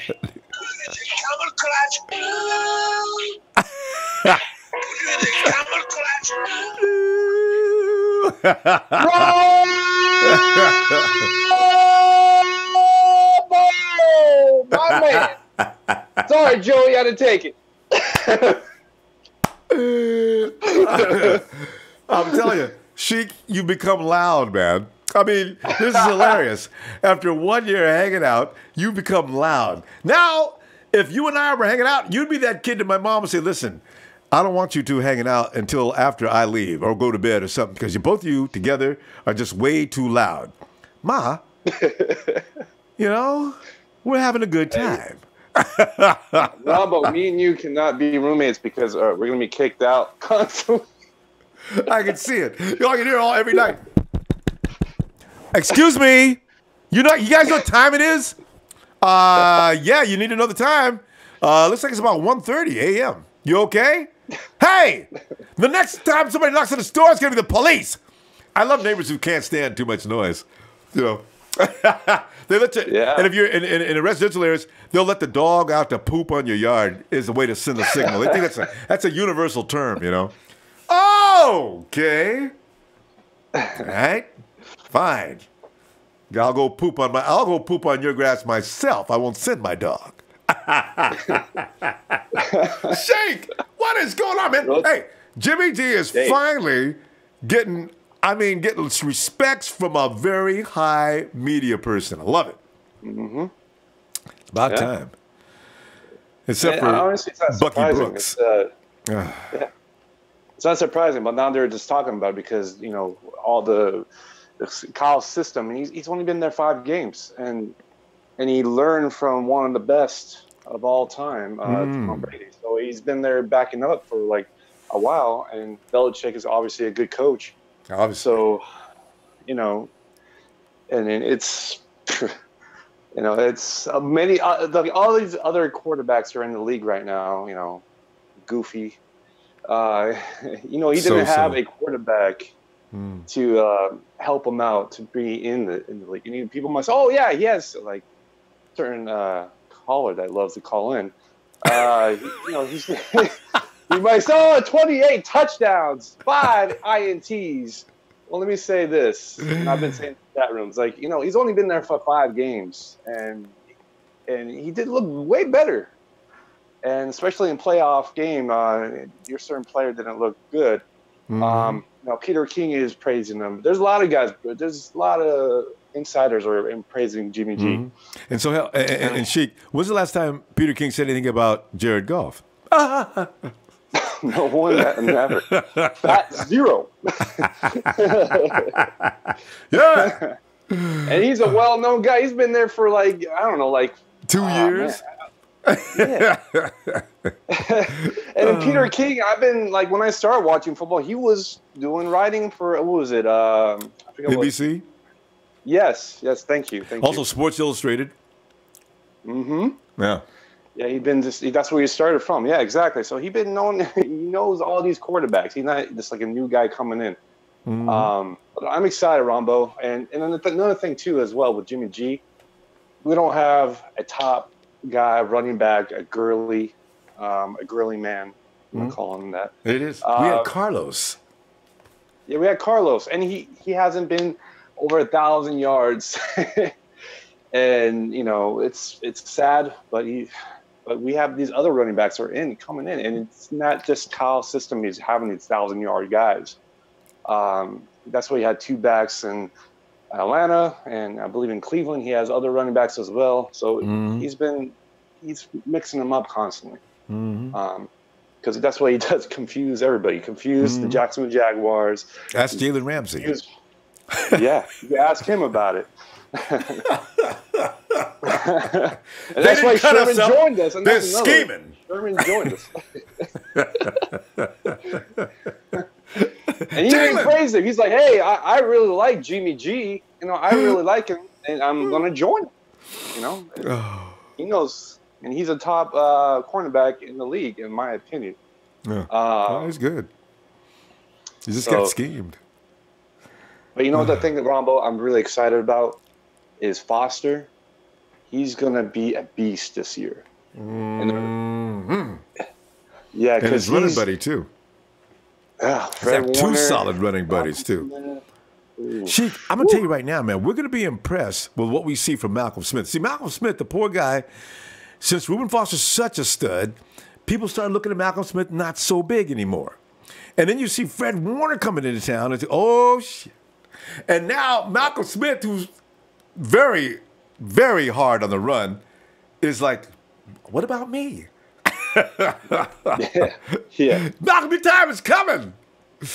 And another thing too, Ronbo, like I've been like just looking at it, just reading like, you know, from the history of from the schemes and this and that with Sly's defense. I see Malcolm Smith being a mentor for Foster and Warner. Yeah. Because he obviously knows the defense, and Sherman helps them in the film. I think they're going to be even better. And Gurley needs to be very nervous because that's their offense. And Seattle, I'm not really worried about, but we're going to beat them.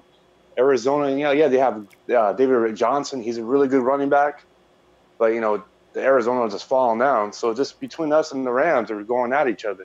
It's going to be a great game, but we're going to come out and beat them. That's for damn sure.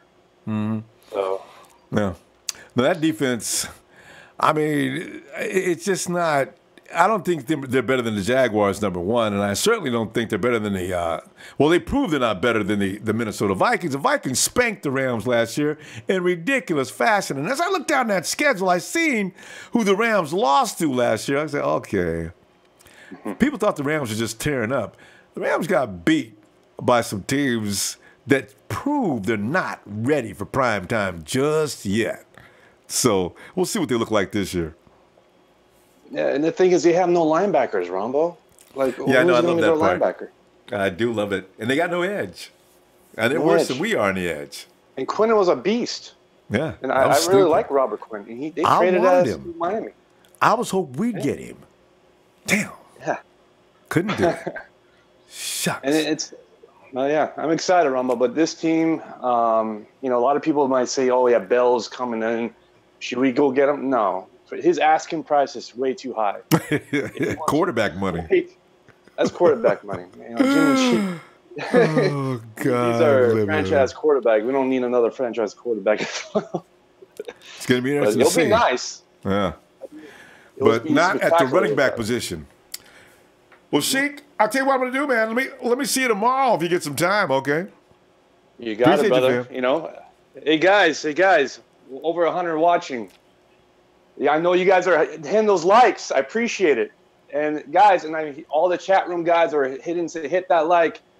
Hit that like, hit that share, download the Ronbo Sports app because this is the best place to be for Niner talk because this is the best. And the guys want to watch us like Rudy Poo. Hey, don't forget to hit that like. Go Niners! Let's get it. Sheik, love you, man. I'll look for you tomorrow. Love you, brother. I got to tell you, if I ever get a car lot, though, selling cars, I'm going to get Sheik to do me a commercial. Hey, Empire Strikes Back for that night, Sheik. He says, we're not going to pay for Bell. Shanahan could make good running. Yeah, it's another thing people need to be. You know what? When Shanahan and Bobby Turner are coaching, man, you can bet you don't need anything. Consumer Bots, is it just me or does anyone else feel we're going to give Vikings a black eye week 1? Cousin usually struggles at the start of the year. Yeah, easy to agree on that. Toya Scott, hey! And DeMille Hunt with the music notes. I like that, DeMille. I've never seen that. It's pretty cool. Singing along, Jimmy and the Jets. Jimmy! Jimmy! Jimmy, Jimmy, Jimmy. Jimmy is the best. Boom, boom, boom, boom, boom, boom. Terrence Hicks says, Niner gang, we in this thing. Richie Hidalgo, what's up, fam? What's up, L and Richie?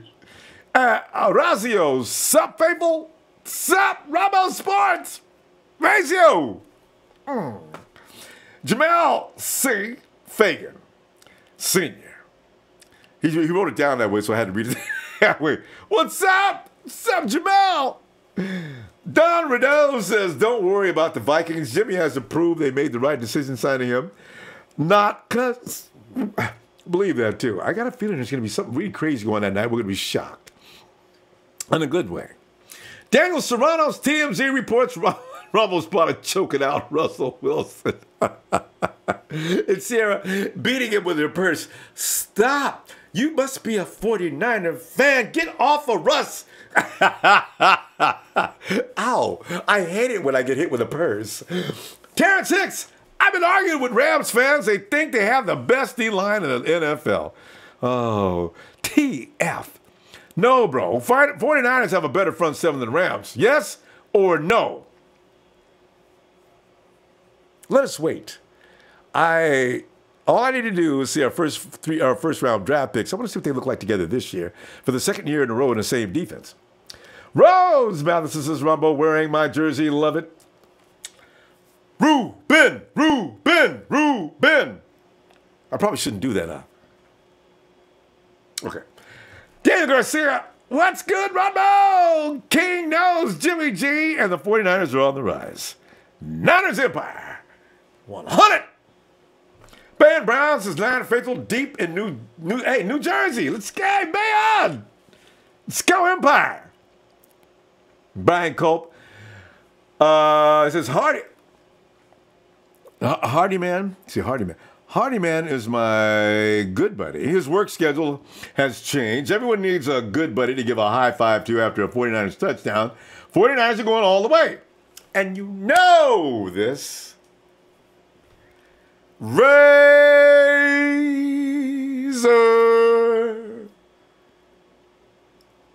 Wait for the phone. Sorry ass Rams. Hello. It embarrassed the city, embarrassed us.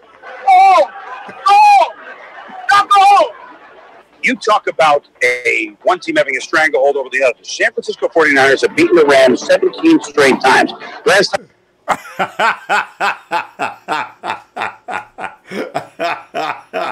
Oh, I love when he does that. You talk about a team having a stranglehold over a team. The 49ers have beaten the Rams 17 straight times. And last year, we would continue that beating from the last 2 years. It's just a tradition to just beat the Rams' ass. Oh! Hey, where's Razor? Same old Rams. Same old sorry ass Rams. Hello. It embarrassed the city, embarrassed us. I had to do it twice. I can't hear it enough. Do it again. No problem. Just be there. 98888 says, Rudy has already hit that dislike. Rudy, take Same that old dislike Rams. over there. Same old sorry ass Rams. Hello. It embarrassed the city, embarrassed the Rams. Same old sorry ass Rams. Hello. Rams. Same old sorry ass Rams. Hello. He's got another mad right now. He is mad right now, Ronbo. He is mad. He's calling in right now. He's calling in right now. I can. You know, the thing is, the truth is the truth. 17 times. I mean, you can't make these things up. So that's why, I don't know why I'd be mad. Razor, we have to admit the Hawks have owned us for the last 3-4 years. So, it's the way it works sometimes. Oh, God. But Ronbo, real quick. That's so much fun. I need to address two things real quick. All right. I heard from my fellow teammates that a certain someone, Mr. Yao Ming, said Niner Nation again. Is that true? Yeah, he did. He was so sorry. You should have seen him. He didn't know how to recover. But, yeah. He made a mistake. He is suspended indefinitely this time. Ronbo, that's his ninth time. That's his ninth time. That is about it. So he's suspended for sure. As soon as he said it, he says, he's done. He's suspended. Oh God. Well, yeah. What else? I'm not calling anybody out tonight. I'm not calling anybody out, but I strongly. You already did. Them same old sorry ass Rams. So long. in a nice way. I'm not calling nobody out, but James, there's no way Garnett. I mean, they are moving Garnett to right tackle. There's no way. No way that will ever happen. They play like my guard. Think they're gonna put him at tackle? Yeah, I got to agree with that. I wouldn't put Josh at the tackle. Man, I can't wait to see what they look like with pads, though, Rudy. Because the offensive line they're at a real big disadvantage at the beginning of the season until they put on the pads. Because the guards can't make any. I mean, the offensive men can't make any contact, right? Because they keep missing. It's easy to miss a defender if he's quick. And some of the guys on our team are quick. There's no chance. So we'll see now. Exactly. Yeah. Wait, I see in the chat, Ronbo? I see Rudy says, poor Ronbo and Razor have to live in the past because these Rams are the division champ bullies. What past? What past is he talking about? Last Ronbo, year? I don't get what past? Ronbo, this delusional fan thinks that he smoked us when they barely beat us with a Brian Hoyer. And they got lucky on that. The referee saved them. The Rams has beaten us once out of the last, 4, 5 times? So I don't know. What is he talking? What past, Rudy? What Wait, past? Ronbo, I have a friend from the past right here next to me. I have a friend I want to talk to you real quick. Is it Rudy? No. Oh. Team, same old Rams. Same old sorry ass Rams. So long. Give it 17 times. Mr. Dynasty. You talk about one team having a stranglehold over the other. The San Francisco 49ers have beaten the Rams 17 straight times.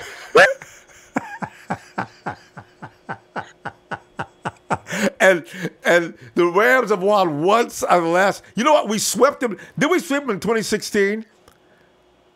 I think we swept them in 2016. 1 out of 2 in 2015. This has become a joke. You know what I mean? I mean, come on, Rudy. Be serious. There's no past involved. We're talking modern day. And you got lucky last year we didn't sweep you. Lucky. Don't even that past. What is he? And stop drinking that malt liquor that costs 29 cents a can. Drunk. Yeah, you're right, Ronbo. 2016, they gave us our only wins that year. 2-0. I know. Only two wins. And they had Todd Gurley. They had Aaron Donald. Who do we have? Our whole team was gone. Who? Razor? Exactly. Our whole team was gone. Oh, yeah. You know? And that opening Monday night with Jimmy Tom Sula, oh, man, that was just embarrassing. And that was, yeah. Did they beat us the second time? I think they beat us the next time. Did they? No. Those were our only 2 wins that year, Ronbo. Oh, no, we swept them in 2015 as well? Oh, 2015. I'm not sure about that one. I can't remember. I think we lost sure 2016, they gave us our only 2 wins. Because we definitely took them out in 2016. 2015, I think we split. Maybe. No, yeah, they I think we split 2015 because I remember Gurley had a big game against us at St. Louis. Yeah. So 2015 split, 2016 sweep. Last year they got gifted one. So, you know. So split. Yeah, you know, so. Hey, Rudy can give up that living in the past, man. You guys ain't never, and man, I mean, in recent memory or anything else, swept the 49ers. On our worst years, we beat you. Oh, my God. Blaine Gabbert beat you. And beat him bad. He missed a touchdown because he overthrew Curley on that play. That was a touchdown. Oh. Yeah, but to answer your question that you had last week about who's our rival right now, between, I think you said between Oakland, Rams, and Seattle, or someone else. I think something like that you said. I'm gonna say right now as of right now, it's got to be the Rams. I mean, all the hype that's going over there because they're in LA.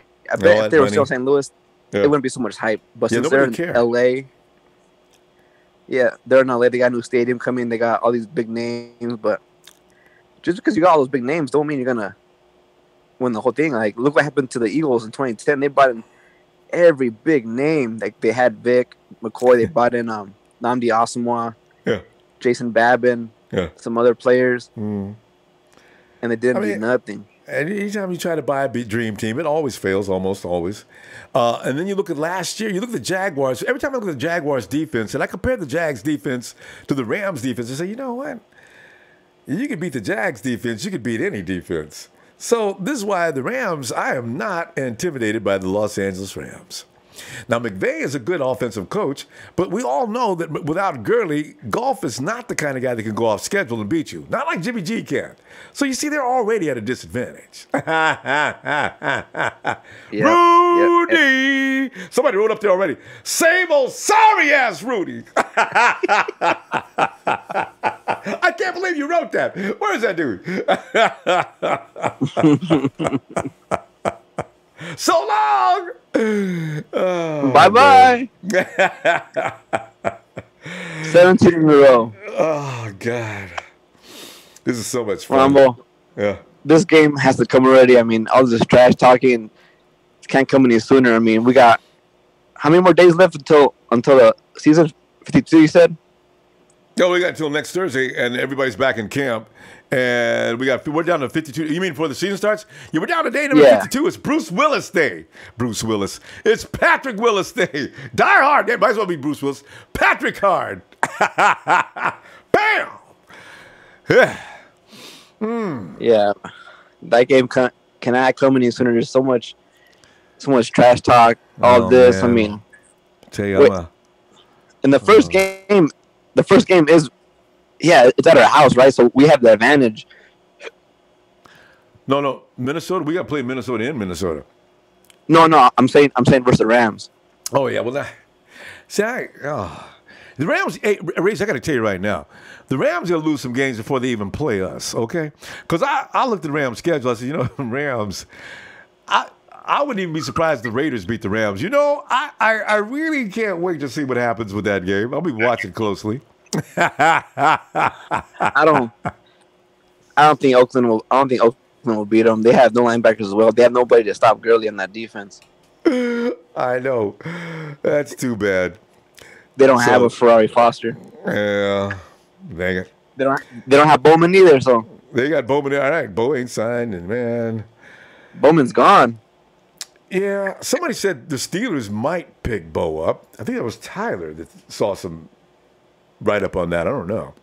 But we'll see. They should. Because the Steelers need help. The Rams need help. But Bo will probably say, who is it? I can see now. Let's call, see if Bowman will play with us.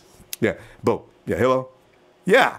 And this is, I'm the general manager of the Los Angeles Rams. My name is Sneed. Who? Rams? Yeah. Man, don't call here no more. I'm about to play with those sorry-ass Rams. real quick, I know we all talk about how they don't have any middle linebackers, but most importantly, they don't have that outside rusher, that outside linebacker that you need in a 3-4.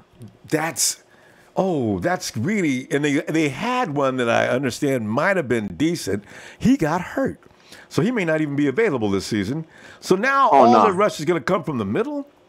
Oh, that guy that got hurt, he was a defensive end. He wasn't a linebacker. Yeah. Who was that? See, another guy we don't know anything about. Who was it that got hurt? It was some white guy, but he played defensive end. He wasn't an outside linebacker, though. So it's not.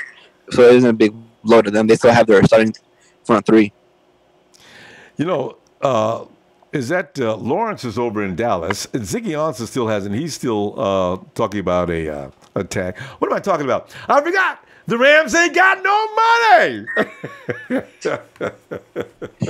The Rams signed one more player and don't take care of Aaron Donald. He will walk on that same day. Guaranteed. Ronbo, they need that outside linebacker. I mean, on a third and long, Aaron Donald's good, but who's going to come off that edge to help take that pressure off? I mean, Shanahan is going to build a wall in that front line because those guys aren't going to beat anybody outside. They're all going to beat you on the inside. So he's going to double up on the inside. And all I got to do is put a tight end on whatever side our player is rolling on, and that takes care of whatever they're come off the edge. You're right. And that soft middle they got, I mean, you know, Trent Taylor's going to have a field day. I really can't wait. Oh, and you put Trent Taylor and also Jerick McKinnon on crossing patterns across that middle of the field. What are they going to do? What are they going to do? Not going to do a damn thing. And I'm going to get Marquise, and I'm going to put Marquise Goodwin up. Oh, I can help Kyle with these plays. I tell you, oh my God. I'm going to smoke route both Goodwin and give me anybody. It doesn't matter. I'm telling you right now, they'll never be able to cover. Oh, man. That's why I don't worry about the Rams. Yeah. I mean, you need that outside rusher to run that 3-4. Yeah. Badly, actually. Because remember how badly we suffered? Whew, yeah, man. like, for example, before we had Alden Smith, even though Justin Smith helped him out a lot, but our defense wasn't that good before. Our pass rush wasn't that good before Alden, even though most of it was from Justin. And most of it up the middle, too. But so you need that linebacker. I mean, before that, we had Paris Harrelson, we had Manny Lawson. Those guys weren't getting done. That's why we took Alden Smith in the top 10. So in the first round. So yeah. Yeah. Fraser, I tell you what I'm gonna do, man. Let me see you tomorrow, and we can make more jokes about the Rams. Hey, Razor, shout out to you. One more time with the 17 times. I love that part the best, even now. All right, one more time. Oh, I got it. But real quick, shout out to you. Shout out to his squad. Shout out to the male cheerleaders from the Rams and Michael Sam. And I'm out. Rams. Same old sorry ass Rams. So long. It embarrassed the city, embarrassed us. Oh! Not go home! You talk about one team having a stranglehold over the other. San Francisco 49ers have beaten the Rams 17 straight times. Last time the Rams won at all against the Niners, 1990. They've embarrassed the city. They've embarrassed. I mean, the guy goes on and on. That's just some pretty stuff, man. Hey. Angel Cortez. He says, I wanted to go Same out. old Rams. Same old sorry ass Rams. The embarrassment of the entire nation. I wanted to go out and play for a real defensive team. Leaving the LA Rams was the best career decision of my career. Welcome, Pittsburgh, Kevin Green. Angel Cortez. Yes. Angel goes on to say, you don't want to pay me? Bye-bye, LA Rams. Hello, Colts. Sincerely, Eric Dickerson. Angel Cortez is on a roll.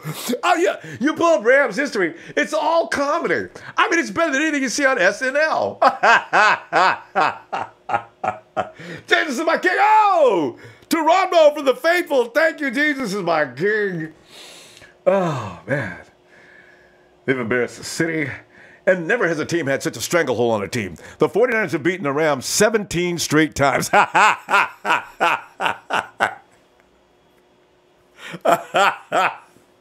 Rudy! Hold on. Oh no! You're forgetting one main thing. Even with that 17 times, it's only like within 1 or 2 games. So that means before the Bill Walsh era, the Rams owned you guys for decades. So as impressive as that 17-game winning streak is, and it is impressive, and I had to live through that. Yeah. It still took that, and the head-to-head matchups are still close to this point because of that. So before pre-Bill Walsh, most of these Niner fans think that the Niners' history started in '81. It's not true. The Niners were always bottom of the barrel, bad franchise. Same old Rams. Same old sorry ass Rams. So long. It embarrassed the city, embarrassed us. Same old division champ Rams, baby. Go home. Go home. Same old sorry ass. New champ, baby. Hey, Rudy, were you embarrassed back then, though? Ram bullies. Rudy, but were you? The man said embarrass the city, they embarrassed us. I mean, were you embarrassed at that time? Oh, Ronbo, he wasn't embarrassed because he was a Niner fan at the time. But I can tell you this, like I was telling the guys on the chat, that the records go out the window.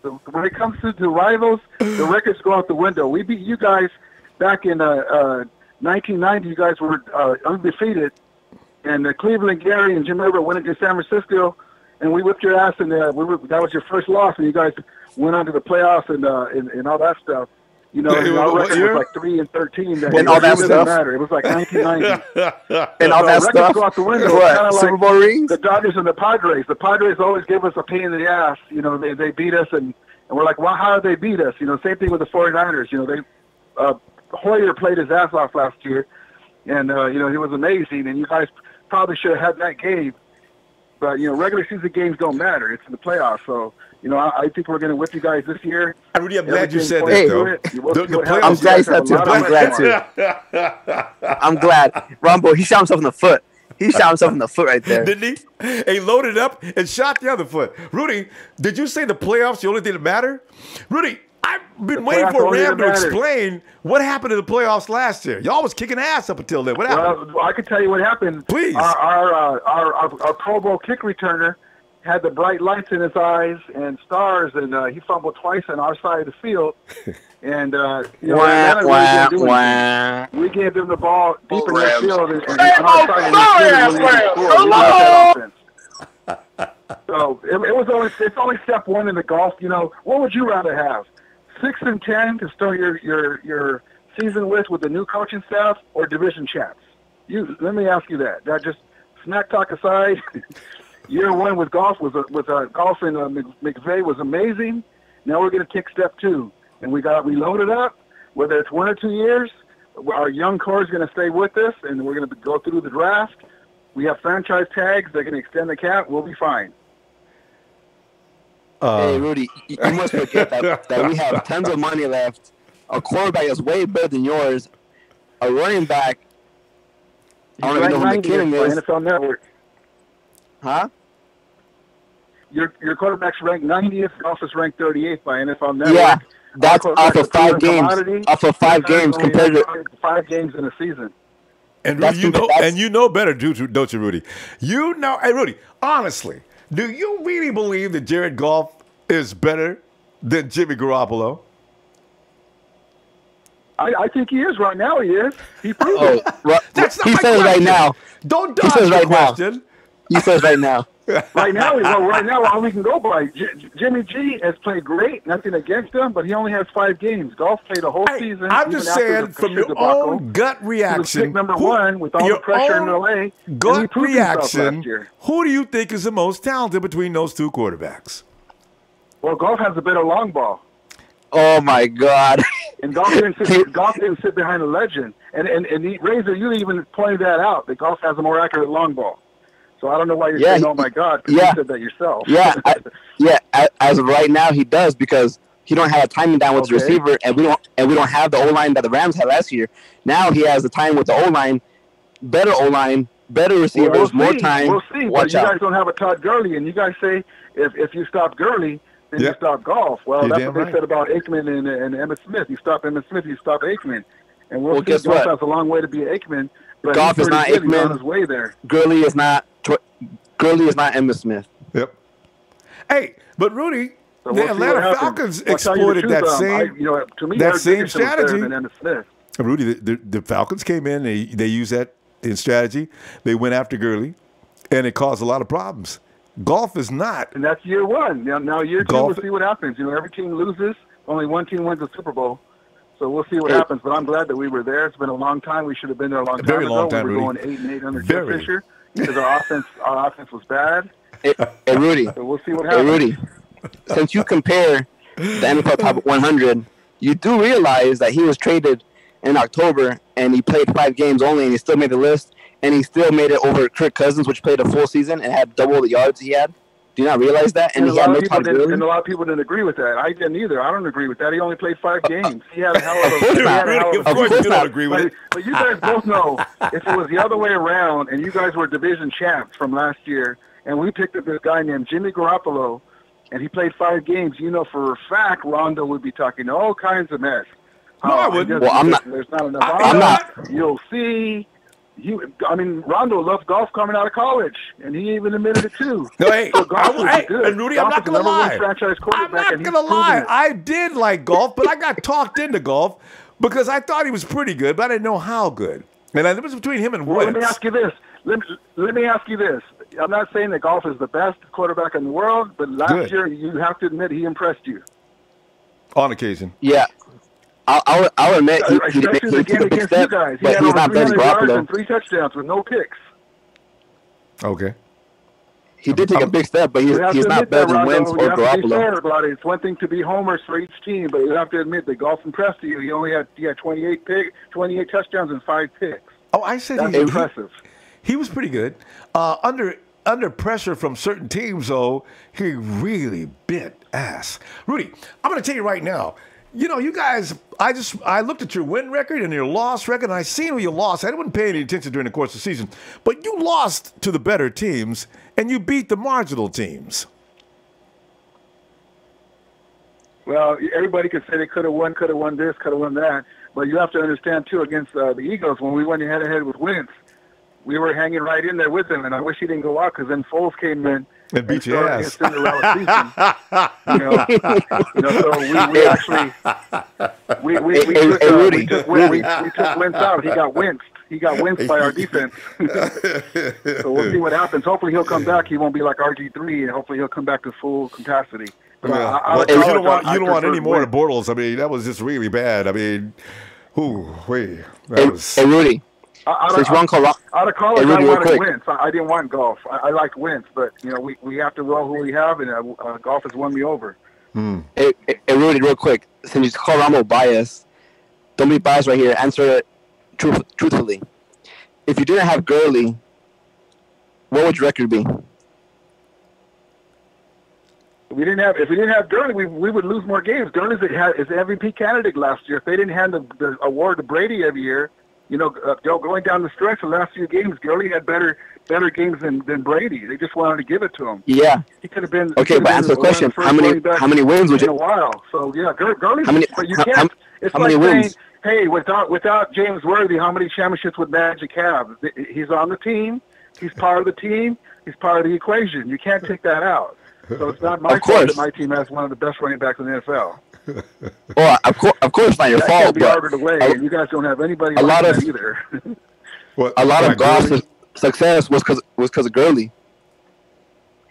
That's true, but why is that a negative? That's who's on the team, so then you have to go accordingly. And it's a negative because we don't know how good Goff can be without that distraction in the backfield. If it's all on him, like Garoppolo, it was all on him last year. He didn't have no help.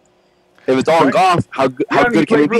He played really good, but he still threw 5 picks in 5 games. Oh, Rudy. Hey, Rudy, you know what, Rudy? He played good against the Jaguars, but that's not a big thing to us because we had that game over by halftime. We were whipping the Jaguars' Excuse me. And their defense was supposed to be good. Jimmy G may have thrown 2 legitimate turnovers, all right? If we don't count the one that got dragged out of Murphy's arms, that is not a pick. So let's stop with that.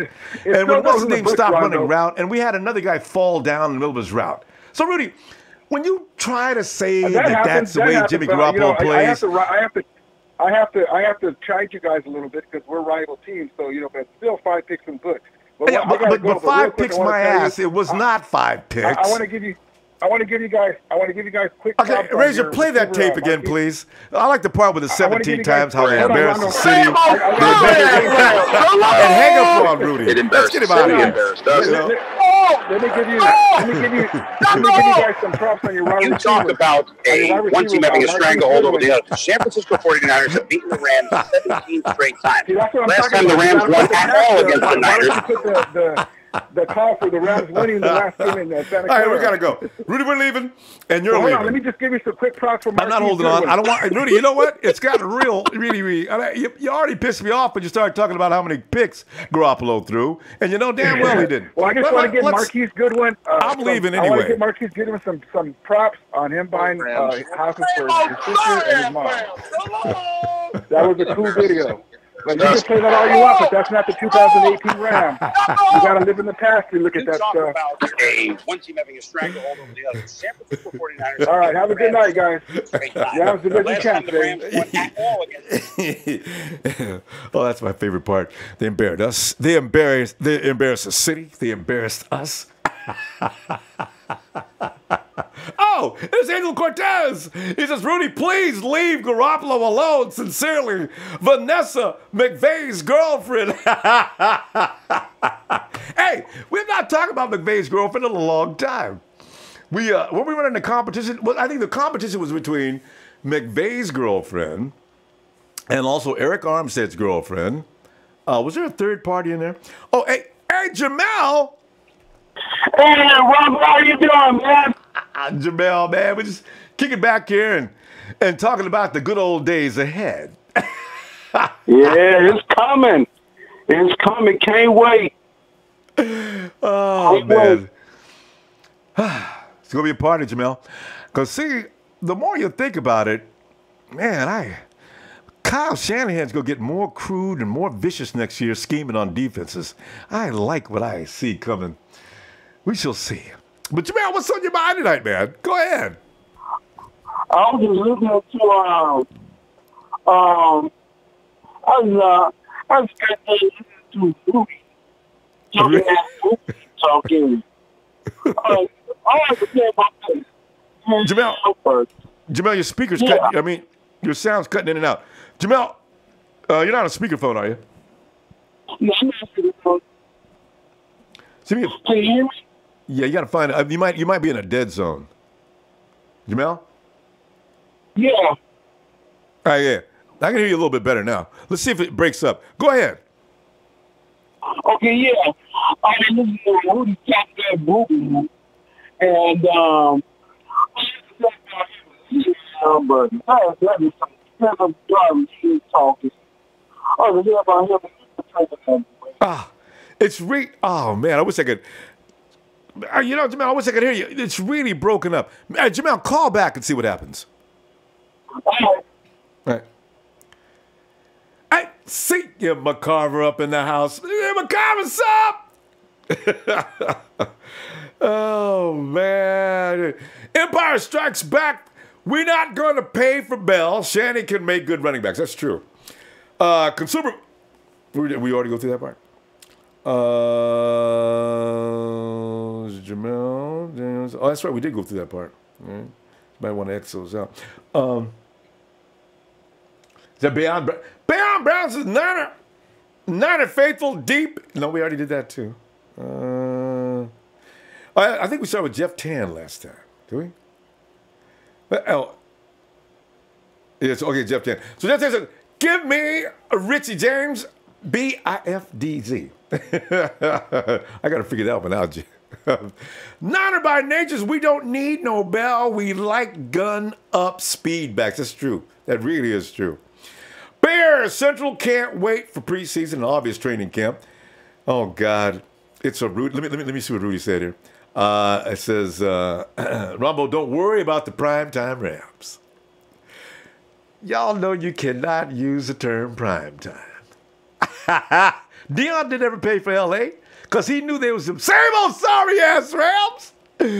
Don't worry about the primetime Rams. They're ready to bully this whole division.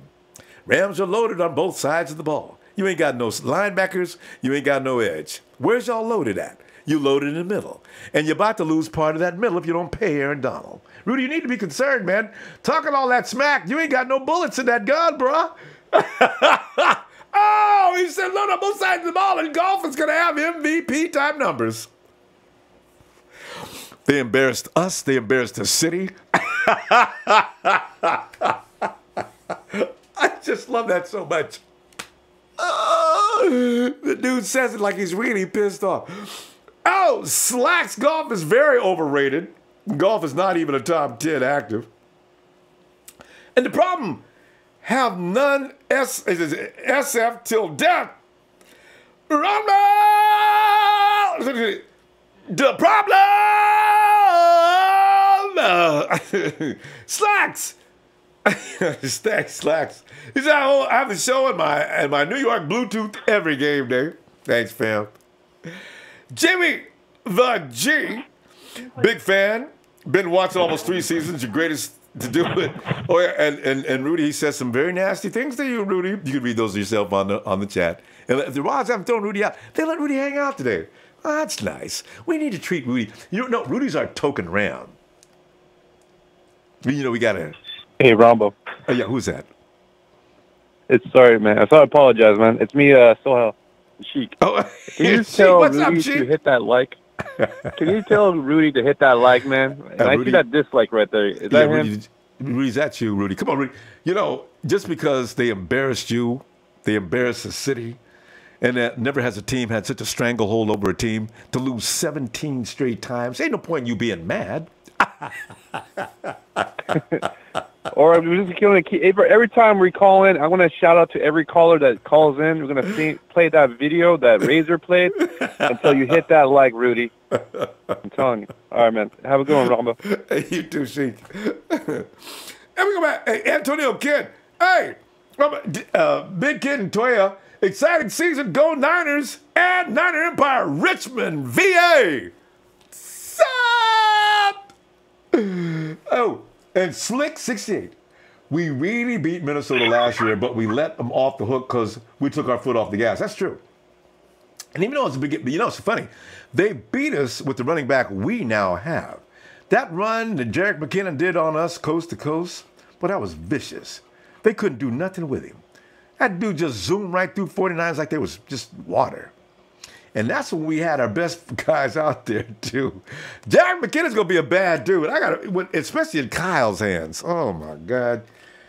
Gio, I'd like thanks for making this offseason move along fast, Ronbo. Gio. Welcome, fam. I'm telling you, man, I'm loving every week, man. And the J.K. Boss checking in from Rochester, New York. Oh, what's up, fam? Niners!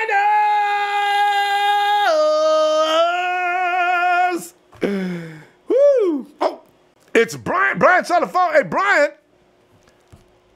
Hey, Ronbo, how are you? I'm doing fine, man. Rudy just made my day. And Razor I think I broke some ribs. Every time that guy says, they embarrassed the city, they embarrassed us. He really sounded bothered, didn't he? Yeah, for such a long time we beat the Rams. I thought it was, I'm looking at the web right now and it says 17, but I thought it was like 21 times in a row or something like that. It was just unbelievable. And actually it says we beat them from like 1990 to 1998. We won 17 games in a row. Their longest win streak was 10 games. And that was back in the 70s when they had all those four giant Goliath, the dominant Rams. The only Merlin. Yeah. Merlin Olsen. Yeah. Who else was on the team? Merlin Olsen. Oh, what's that other dude who was really a badass? They had four Rams Deacon players. Jones. Yeah. Merlin Olsen. Deacon Jones. Larson. Yeah. Oh, man. Yeah. They were kind of scary then. Yeah, they were really scary. That was when they were frightening. But that group had a name. What was the name of that I can't think of it because I'm not a Rams fan right now. I'm a Niner fan. I block them out every time I start hearing people say greatest show on turf or anything like that. That was another team that really took it to us. They gutted us. Kurt Warner for the longest time. We didn't beat the Rams. Again, I'm not really looking at the web for the statistics, but we couldn't beat the Rams or the Seahawks for like 4 or 5 years. And then we got Alex Smith, and we still couldn't beat him for the longest time. Oh, I tell you, man. We couldn't beat anybody in our division until, Harbaugh come in. I know. It was the fearsome foursome. You know, those guys had to be respected, though. They were tough. Yeah. That was then. But no, we don't fear the Rams. We don't fear the Seahawks or the Cardinals. We're the 49ers.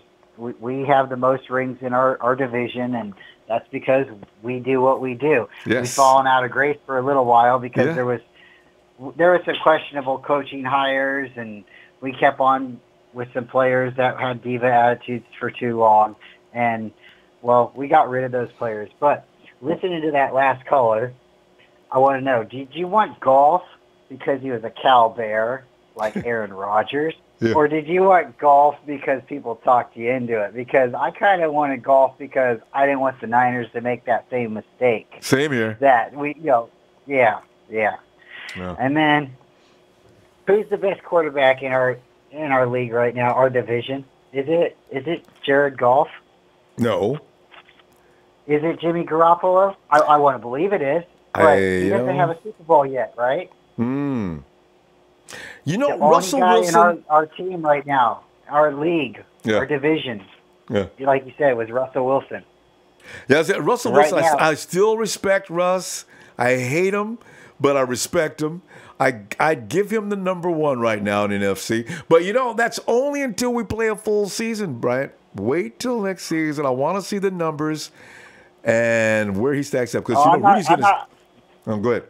I'm definitely not standing up for anybody other than the Niners, but I got to give credit where credit's due. And right now, Russell Wilson's probably the best quarterback in our division. For now. Yeah. Who's the best coach right now in the division? Shanahan. And I say that with I will not ever. Listen, McVay learned what he learned from Shanahan. Shanahan is the most brilliant offensive mind in football. There's no doubt about that in my mind now. What we seen him do last year was nothing short of a miracle. You win 5 games with the quarterback that you just coach on the weekend, make them rehearse some plays. You come out there with your backups and your rookies, and you beat the Jaguars to death. That is genius. God, I love that. I'm a diehard. I'm a diehard. I'm a faithful till I bleed red and gold. But do you think we're underestimating Pete Carroll, the guy who's got to 2 Super Bowls, the guy who's been a thorn in our side for the longest time? Can I address that? Do we own the division? Own the division before we sweep them? Can I address that though? Pete Carroll, go for it. He's the same guy that actually lost one of those Super Bowls, and that's why Richard Sherman to this day is still boiling mad. And that, in fact, is the reason why that team started blowing up. Carroll lost that team with the wrong play call. He could have gave it to Marshawn Lynch. No. He's throwing the ball on the 1 yard line. That was foolish. You know why they did that? This is just my opinion, but you know why they did that? Because they were trying to stop the Niners. We should have ran the ball, and we threw the ball. Yeah. And Russell Wilson was trying to show up Kaepernick, and that's what happened. That's good. He's got Fix two that. Super Bowls, Ronbo. Pete Carroll's been there twice. Until Shanahan can get there once on his own, and now as an offensive coordinator, can you really say he's the best coach in our league, in our division? Well, you know what? I will I'm not say trying that. to say, I'm not trying to slam our coach. I'm just trying to say, hey. I agree. Pete Carroll's been there twice. He's won a division. How many times? All right, that's good. Pete Carroll is a great coach. He had a lot of talent, and he coached them up, and he made them very, very tough. But you know what? Okay, we're going to give it to Carroll. We're going to give it to Carroll. We're going to give it to Wilson. God, that really hurt to say, Brian. I don't fear the Rams at all. I hate the Seahawks. And until we sweep the Seahawks in Seattle, until we defeat the Seahawks, until we crush them, the Rams lost in the first round to the Falcons, and the Falcons they didn't have Kyle at that time. They had Matty Ice, and then what did he do? He didn't win the next playoff game, did he? So no, he didn't. We have the Falcons coach now. Their offense now. We have Kyle. We now have to take it to the Seahawks. And until we destroy the Seahawks, I don't care about the Rams. We own the Rams. 17, they could be in L.A., St. Louis. It does not matter. But we got to beat the Seahawks. We got to beat the Seahawks. And until we take over.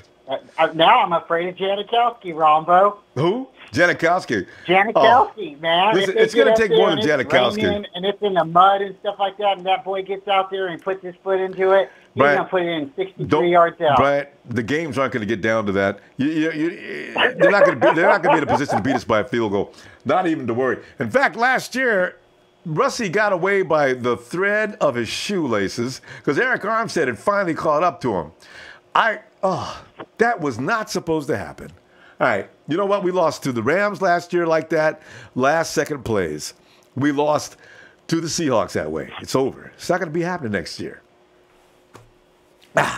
If we lose to them this year, it's going to be because of the refs. It's not going to be because we don't have enough talent. If we lose to any of our division teams, it's going to be the refs holding us down. It's not our talent on the team anymore. It won't be our play calling. It won't be. We don't have enough continuity with each other. We don't have healthy players or people that can jump into it if there's an injury. That's mitigated. We just got to stay faithful. And if you do have a friend out there that hasn't been watching, or maybe somebody's work schedule changed or something, and maybe a mother-in-law or something like that doesn't know about the team right now, tell them about it, because you know what? Bandwagon fans are out there, and if you don't get them involved, then they don't get serious. And right now, the Niners are going to start winning a lot of championships. We're going to start winning a lot of games, and I love the bandwagon fans because when they stop watching, they start selling their stuff, and that's when it goes to Goodwill, and that's where you can find stuff. So. Brian, we gotta go. Brian, right, good Ronbo, stuff, man. I tell you what, I'm looking for you tomorrow, okay? All right, buddy. Thanks, man. Have a good night. Bye. Goodbye. They embarrassed the city. They embarrassed us. That's. I could just see Lon Simmons ever saying something like that. You'll never hear it. Dino! What's up, Rombo? Yeah, I'm telling you, man. Rudy just made all kind of fun coming in here, man. And Razor with that recording, man. I can't get over it, man. Yeah, man. Hey, I'm calling in because I'm just sick of hearing all this Ram stuff. You know, I'm from LA, so I got to hear it all the time. And I just and it's just messed up because, you know, I love my LA people and all that, but some of these dudes, man, some of the biggest bandwagon fans. Because they wouldn't talk about the Rams last year, were they? You know, or the year before? No. Yeah. Like they were Seahawks fans or Raider fans or Cowboy fans or whatever. Seemed like they were mostly Seahawks fans though. But you know, it's just funny because I just want to say one thing. I want to say all those teams that we lost to by 3 points or less, Yeah. They should feel ashamed of themselves. They really should. For losing to us, for losing to Hoyer, I should say. But, shout out to our defense for keeping us that close, in those games. And it was on the field all day. They didn't have nothing to work with. You know what I'm saying? But it's just like, the thing about it, one thing I know about football is it don't matter what kind of household name you got on the team. If you got a household name or not, it's the attitude and the way you approach the game coming out of that tunnel. You know what I'm saying? And so you see the way the attitude changed when we got in. So now our team, they know they can win when we're not going out there hoping or wishing or, oh man, let's try to see if we can get this game.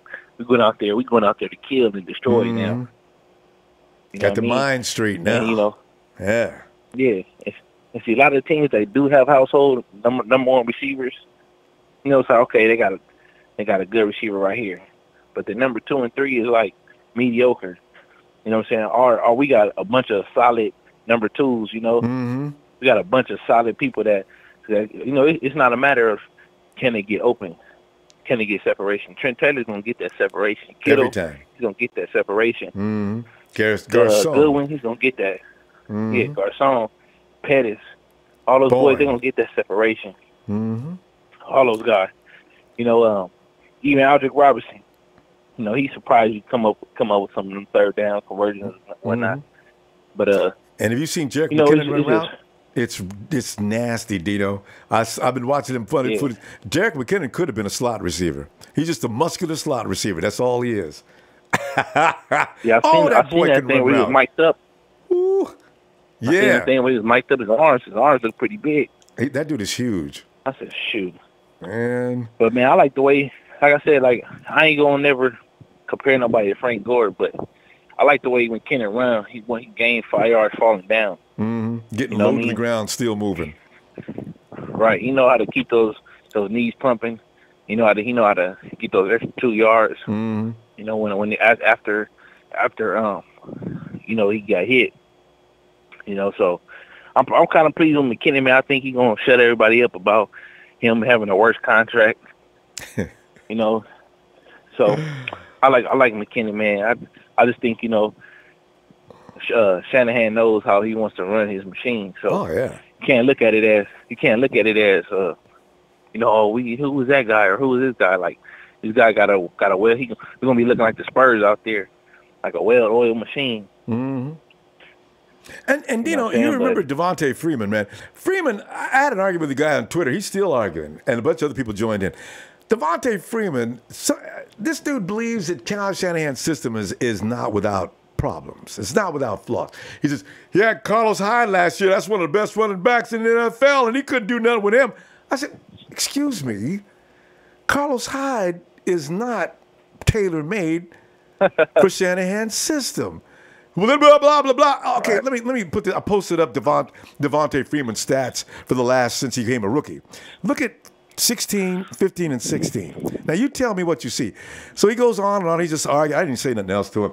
See, this is why Jerick McKinnon is tailor-made for that system. That's why Kyle went out and got him and overpaid, some people think. But when they see him, they're probably going to think, oh, okay, well, maybe he didn't get overpaid. Just like they said last year about Juice being overpaid. Juice wasn't overpaid. Look at Juice.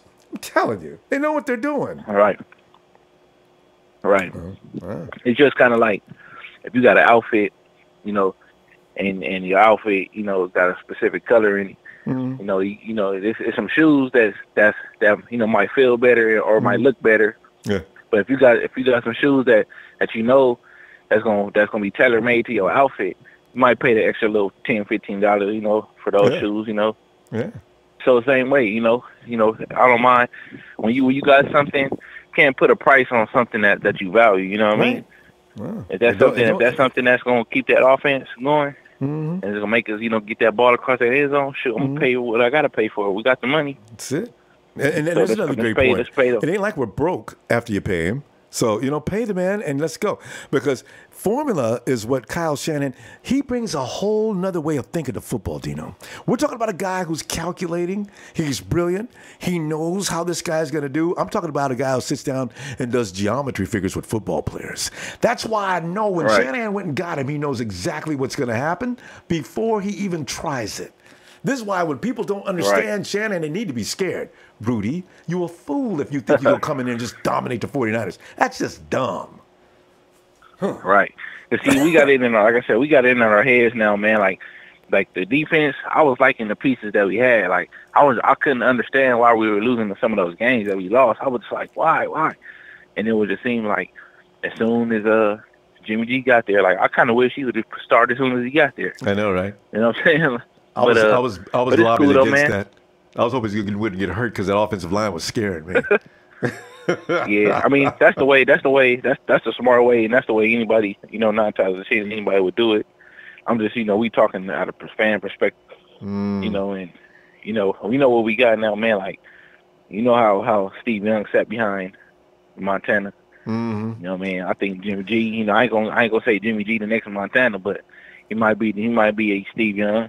You remember? I hope so. Yeah, because Joe did not start out the gate no 7 wins in a row. So we may be seeing something. We don't know what we're going to see, but we can't underestimate what could be because the boy is strangely good. I mean, Jimmy's really a freak. Some of the things he got away with last year, I still don't believe. I really don't. I got to go back. I looked at all the games. It really did happen.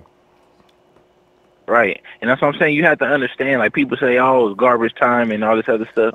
And it's like, I don't care, man. I don't care when you on that level, when you on the NFL level, it's like those guys got pride. Yeah, they got pride. The Jags might not have been going 100%, but I know one thing. Ain't no NFL team that's gonna give you 44 points. You know what I'm saying? Especially now when they hang their head on their defense. Nobody's gonna do that. Like, I can't say that enough. You're right. And the thing is, even if they had that mindset, when they came out of that locker room in the second half, they wasn't playing. They were serious because they was getting embarrassed. And I'll tell you right now, man. I'll call it out right now. I think Reuben Foster is the girly stopper, homie. Oh, I already said it. I think he's a girly stopper.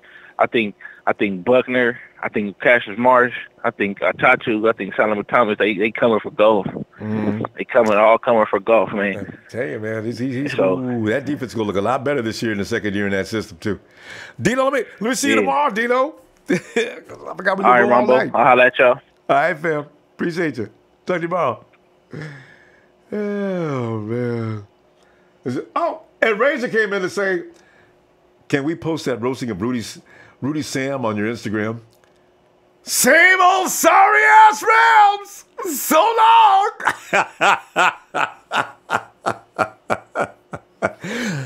They're an embarrassment to the city. They're an embarrassment to us. Never before has a team owned a team like this.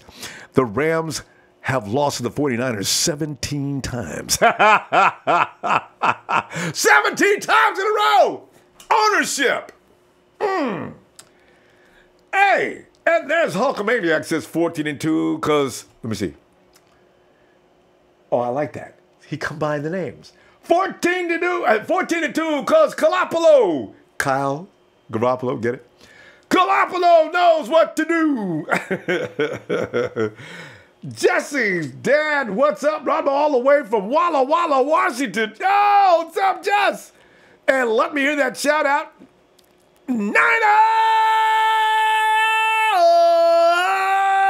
Jesse and Joshua Woodard. Love Ronbo Sports. Thanks, Joshua. And Ricky Tyler says, all these sports networks keep hating on the Niners, but they slowly come off that BS. He says, I like your show. Thanks, Ricky.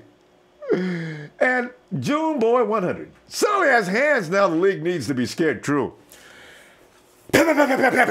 Step. You know what? That move is martial art like. Because you know what? There's a lot of pivot and hand moves because your opponent's going to move in a certain natural. Solomon Thomas looks good in them moves. He can actually do MMA the way he's moving. Jashawn Perry, what's up? Jashawn, not man, New Jersey, said we don't need Des Bryant. We don't. I don't think we're going to get him either. Dez is on the outside looking in. Ooh. Oh, Civic Sport injected FB6. Hey, Rudy! When Ronbo's on Red and Gold Radio, you probably listen to the music, too. Rudy. Rudy came in tonight and got all abused and disrespected. Rudy, we're sorry. No, we're not. Faze F says, go 49ers!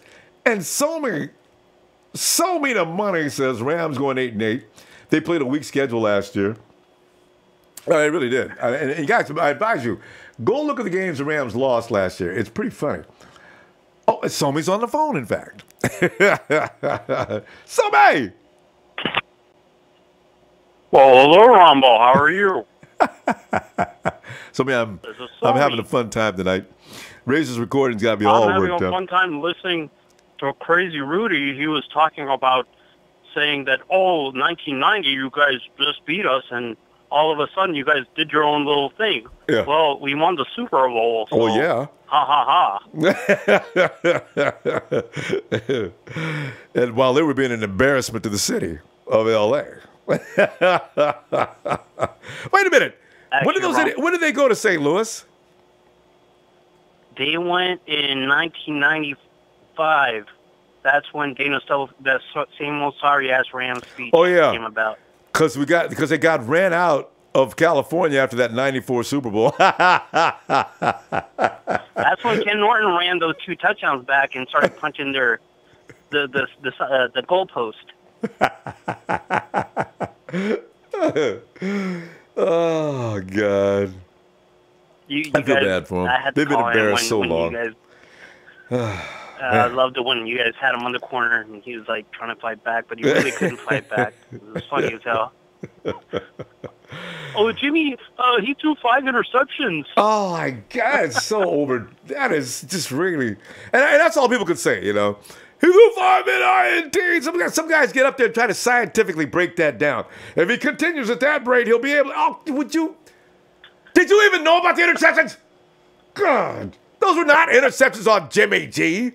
So, you know, it pisses me off every time I hear it. You know what? They got to grab for straws. They got to grab for something. Yeah. It's pathetic. It's funny as hell. It's annoying. But you know, that's how you annoy people. You say things that you know is going to piss them off. And it worked, you know. Because I'm saying, if I hear that one more time, I'm going to scream. Well, actually, I've already been doing that, actually. You know, and Lewis Murphy needs to, every time he sees Jimmy, he should walk by him and apologize. Jimmy, you know what? That one INT they keep laying on you, I'm sorry, man. You know, I was trying to hold on to the ball and took it out of my hands. I know. So, you know. Yeah, there were 2 picks that were like that. There was also that one against Jacksonville where it was a touchdown. His hand got hit, and it bounced up way up in the air, and it was picked off. That was the only interception he threw in that game, I think. Yeah. So there were a couple weird ones like that, but it happens. And Kendrick Bourne fell down.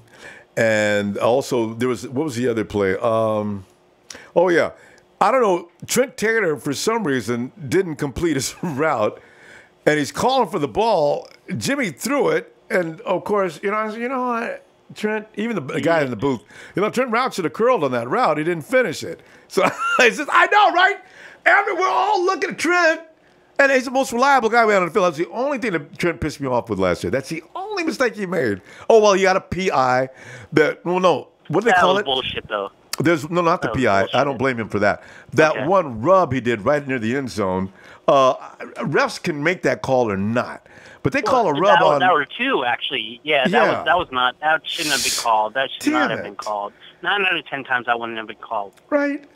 And we lose a touchdown. Damn it. That was that shot. Who was that caught that TD? Wasn't that... I think that was... Breda made that catch. There was a touchdown, and they call a rub on Trent Taylor. Damn it. Shoot.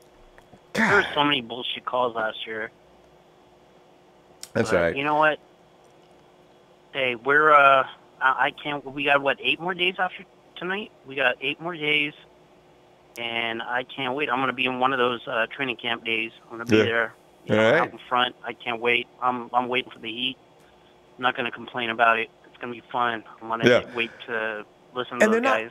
And they're not real strict. You don't have to stay in your seat during those practice sessions. I notice people running around all over the place. So if it gets too crazy hot, just go up. Yeah. So. Yeah. No, you got the concourses. People walk around all the time. It's all BS, but yeah. So. But no, the one I'm going to go to is actually going to be in the facility. So, yeah. But you know what? Hey, if you can stand the heat, get out of the kitchen. watch our boys. Put on some sunblock. Hey, man, come on. But isn't John Lynch great? I mean, his socializing and setting up situations so people can come and just hang out and watch football. John Lynch is just amazing. But we got one of the best GMs probably that we've ever had. The dude is awesome. He's out and about before pregame. He's jiving with the fans and everything. Out in the parking lot? I love it. Yeah. God, he's so cool. He's taking shots too. I've heard him he kind of throws back a few before the game, which is pretty badass. I've never heard it, but well, you know what? Scott McLuhan was known to do that. Yeah, McLuhan, he wasn't really bad, and he was great at picking out talent. It was only my boy that didn't know how to pick. I mean, Balky couldn't pick out two good players in one draft to save his life. He'd have all the picks in the world, and he'd bring back two players that were worth a damn. You know, Trent, you went through all the trouble of getting 100 picks, and we got two guys we can use. Come on. Yeah, everybody else ACL tear. I know. We did that this year, but I'm. You know what? It's a new slate. I'm gonna give him a brand new slate. You know, he's got a new canvas to work with, so let's see how it goes. I've seen these two kids play, and they're playing damn good. They're tough. Beforehand, they were going to be drafted, so and we don't need them right now. So if it's for depth next year, I'll be happy with that. Somi, let me talk to you tomorrow, Somi. All right? We got to get out of a lot of callers. But, hey, can I give one shout out to the Nighthawk fan club? Of course. I'm a part of it, and love those guys. Love each and every one of them, and just want to give a shout out to them. All right. And thanks, Ronbo, for everything you guys do for us. Thank you, man. Talk to you later, Somi. Bye. Yes, Somi. Let's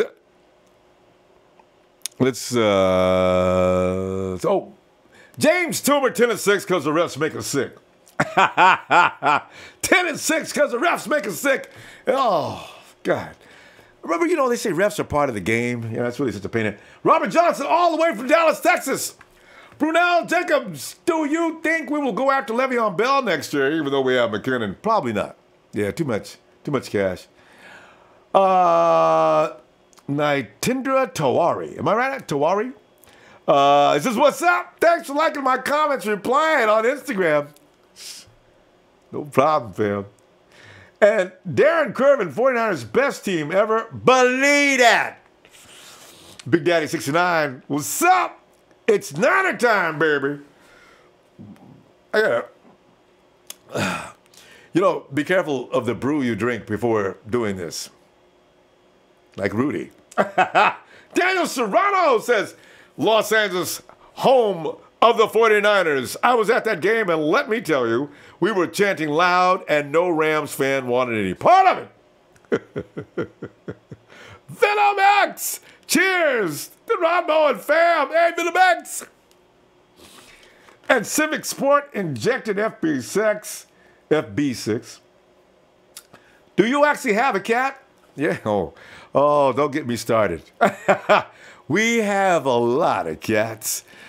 And actually, MC's the only wayward kitty around the house. Dude, I didn't even know he could talk till after we got him, about 3 weeks after we got here.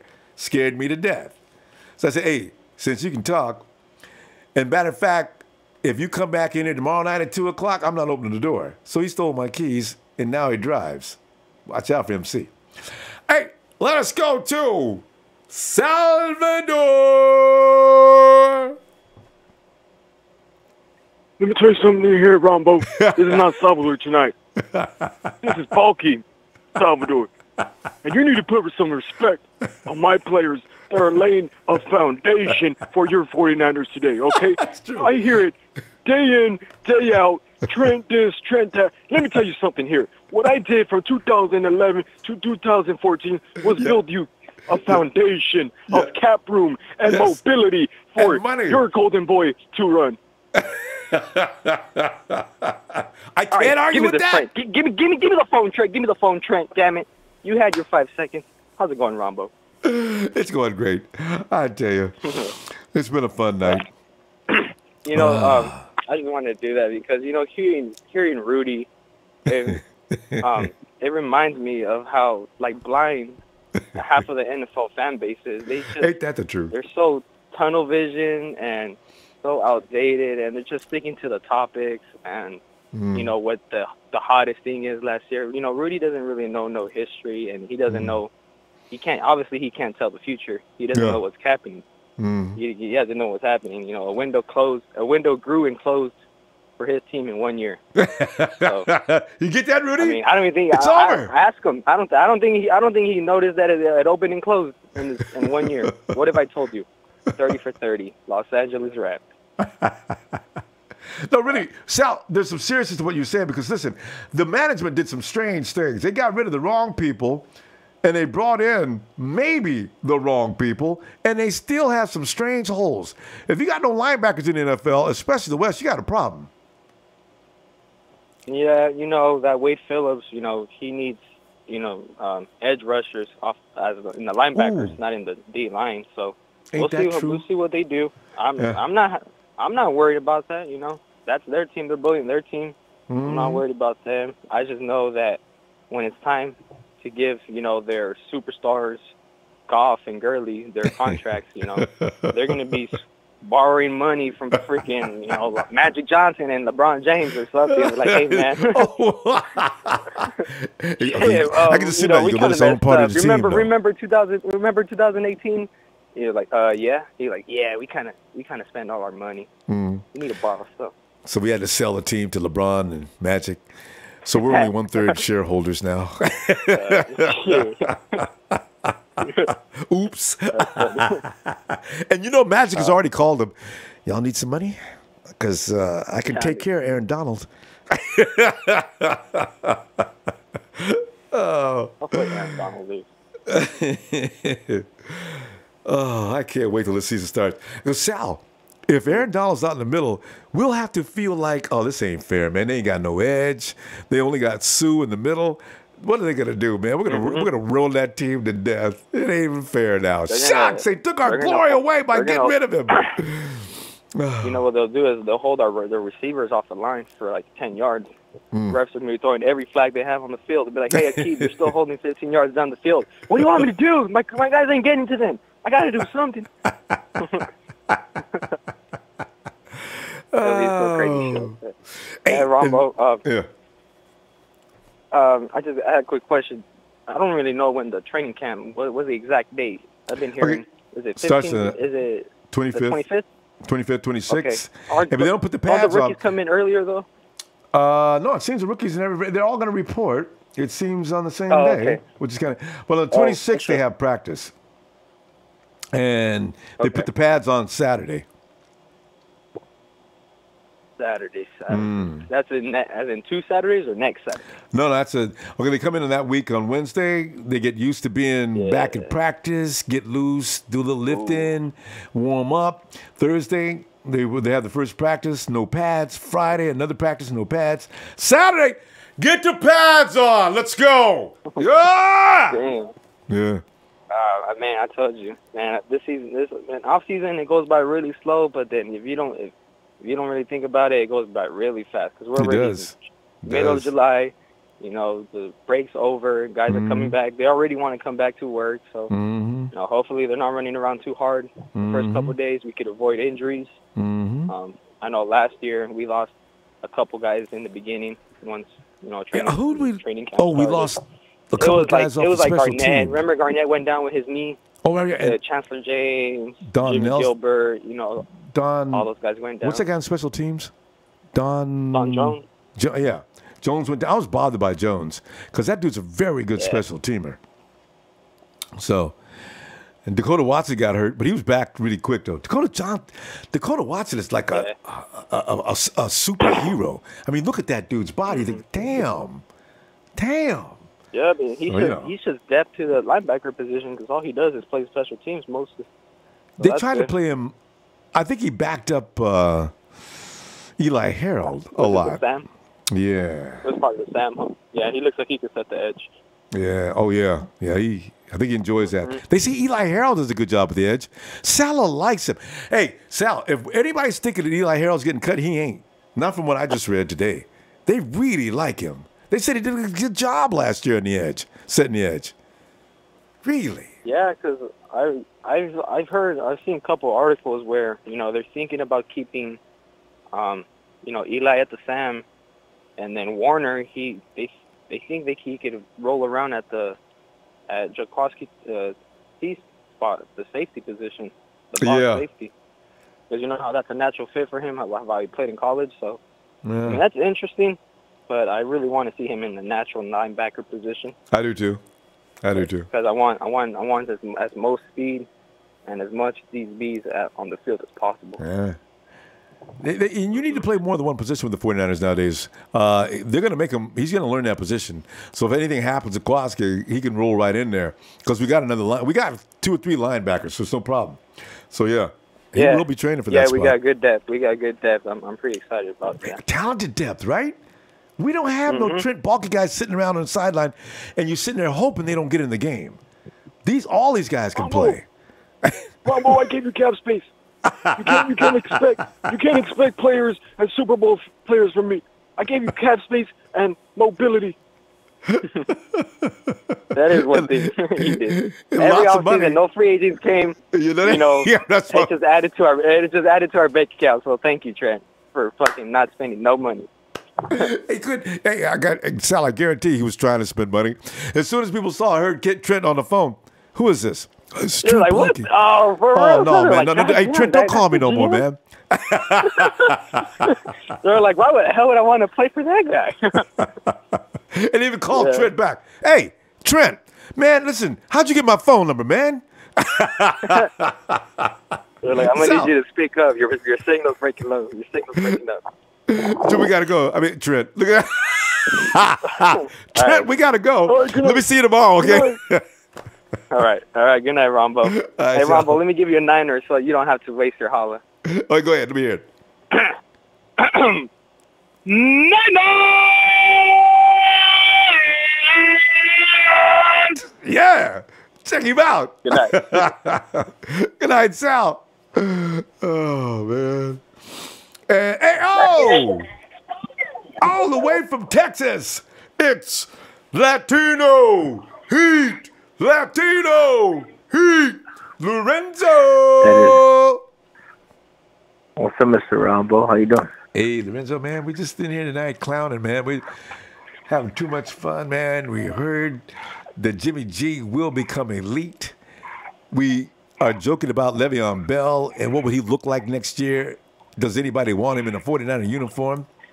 And then Lorenzo, all of a sudden, Rudy come rolling up in here talking about what you guys don't understand is way back in the 70s, we used to beat you guys like crazy. Nobody talks about that. Rudy, it's 2018. What are you talking about? 50 years ago football, man. Ain't nobody worried about what happened before the 70s. And you could beat us now. And as the man says, the Rams are an embarrassment to the city. They're an embarrassment to us. That's funny. That's hilarious. This is, man. Don't. Just hope we run a score up on the Rams. Damn. But hey, Lorenzo, what's going on with you, man? What have you been thinking? No, man, I've been sitting back and just listening to the podcast pretty much, and watching some of the shows you've been putting out, and I was like, man, I could tell Ronbo's just trying to pass time before training camp hits. And it's almost about to hit too. Yeah, just a few days. But you know what I was thinking? There's one thing I want to hit on today.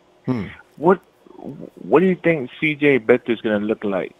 A lot improved. I look for him to be I can't wait to see him on the field in preseason. Yeah.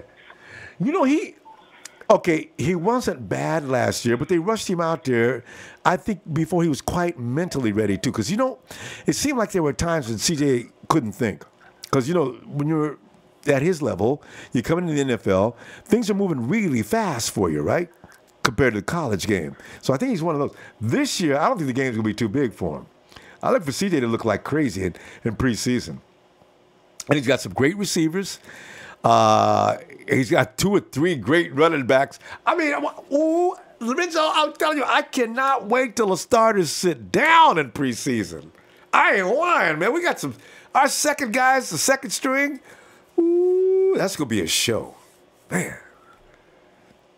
Yeah, that's one of the things I was looking at, because I went back and I looked at from the first game he started to the last game where Jimmy took over. Mm-hmm. He did look like he was on a like basically Kyle Shanahan put him on some train tracks and let the train roll over him. Oh, I felt so sorry for him. They was hitting him so hard, Lorenzo. Oh man. And then Jimmy G comes in and shows you how to escape pressure. I hope I see CJ do that a couple times. You don't have to stand there. You can keep your eyes downfield, but move, CJ, move. Keep your eyes downfield, move. Don't let the pressure get you like that. That's dangerous. They was hitting him as hard as they could, point blank. Oh, man. So let's not have that. And the other point I wanted to touch on with you. You know how the NFL Network and ESPN, they don't give the 49er wide receivers credit. We got no name wide receivers, right? Mm-hmm. So tell me why Bill Belichick, Tom Brady, get no name wide receivers, and they're going to go to the Super Bowl multiple times. Yeah, multiple. Mm-hmm. So here's my thought. I'm gonna take you back into 49er history. Okay. You remember that Super Bowl where Joe Montana played Dan Marino, right? And Dan Marino only scored 10 points, and then Joe Montana just went crazy, right? Yeah, that was supposed to be the Super Bowl of Super Bowls. Dan Marino. Yeah. Yeah. And then Joe Montana just basically stepped on his neck and said, "Hey, this is mine. It's my era, my Super Bowl." Mm. So I'm gonna picture that in your mind, and then the 49ers make it to the Super Bowl, but they have to play the Patriots this time around, and it's Jimmy G and Kyle Shanahan against Belichick and Brady. Mm. And everybody's like, "Oh yeah, Jimmy G can't do it. He can't do it." And only the first quarter, Tom Brady scores 13 points, and then Jimmy G goes crazy. I can see that. Because, nothing he would like better than to go crazy on his original club. Oh. And then towards the end of the third quarter, you could just see Belichick throw the clipboard on the floor and tell him, "I quit. I quit." and over there yelling on the sideline, "Where's the owner?" Because Bob would be probably sitting up in the stands. You see, this is what I was talking about. You made me get rid of him. And I told you, "Shh, Bill, what are you doing?" I'm telling the truth. And listen, I quit, by the way. I told you. We'd be losing our minds laughing. That'd be so good, Lorenzo. I love that scene. That would be the finish. that would be the trophy of trophies right there. You know that, right? I mean, besides that the 49ers be the second club having 6 championships. But that would be the trophy of trophies. And lose it to a team that has their quarterback. And Jimmy is their guy. Jimmy sat there for 3.5 years behind him waiting for his turn. And Tom comes in and says, "Listen, I think I plan on playing until I'm at least 40+ years old, so I don't see the need of keeping Jimmy here beyond his contract. Well, Tom, how do you know how we feel about this? You know what I mean? You just come in here and tell us what you're going to do, and we need to do it. So, that situation in New England is hilarious. New England fans are not happy about that either. There's been a lot that said something about that. So, yeah, but I was just picturing that because I was watching a replay of that Super Bowl against Joe Montana and Dan Marino. Yeah, and I was like, damn.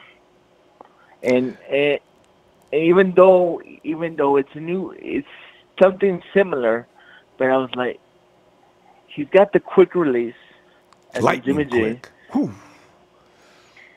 He has the offensive coordinator, head coach, and Dan Shula. Man, everything was right. Joe's just unbeatable, Sal. He was just unbeatable. Sal, Lorenzo, I'm going to tell you what, man. Will you not get on in here tomorrow, man? We'll be back, right? Oh, yeah, for sure. I'll try to, because I'm trying to get all my vacation time out of the way. So I know, right? Because it's about to get crazy. Yeah. So when the season comes in, I'm sitting down in front of TV. You're not going to move me. There's where I'm at. And remember, Lorenzo, when the Rams game come on, everybody together. Same old sorry-ass Rams!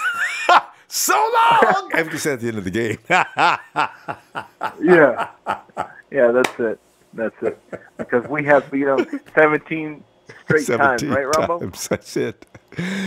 Never has before as a team owned a team like the 49ers have beaten the Rams 17 straight times. and with the sorry-ass coaching staff, remember that. Tip Kelly, his only 2 wins God. are against the Rams. Yeah. Worst team we've had ever. But we were able to beat the Rams twice. Ooh, man. That's crazy. But yeah, hey, for Rizzo, sure, I'll catch you tomorrow, man. All right, bro. Take it easy, bro. Right, Go Niners. Yeah. Rudy, you mad, bro?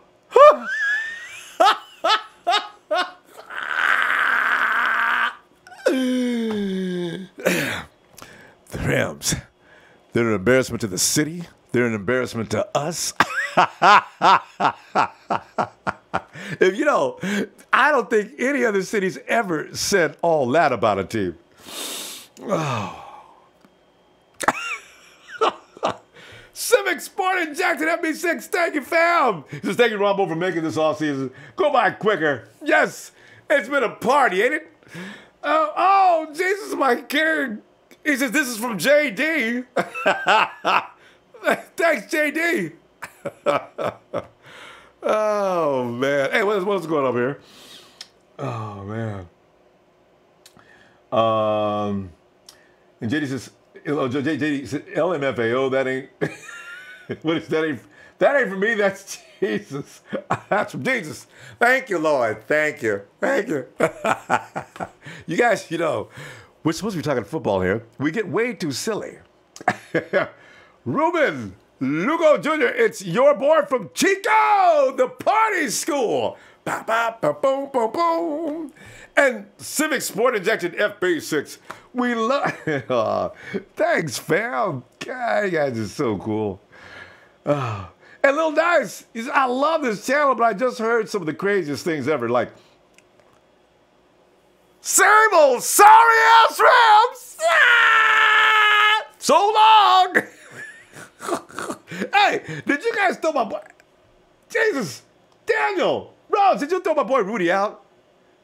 Rudy. Oh, everybody together. Rolling down the bar. Let me get to the punchline. I love LA. I love LA.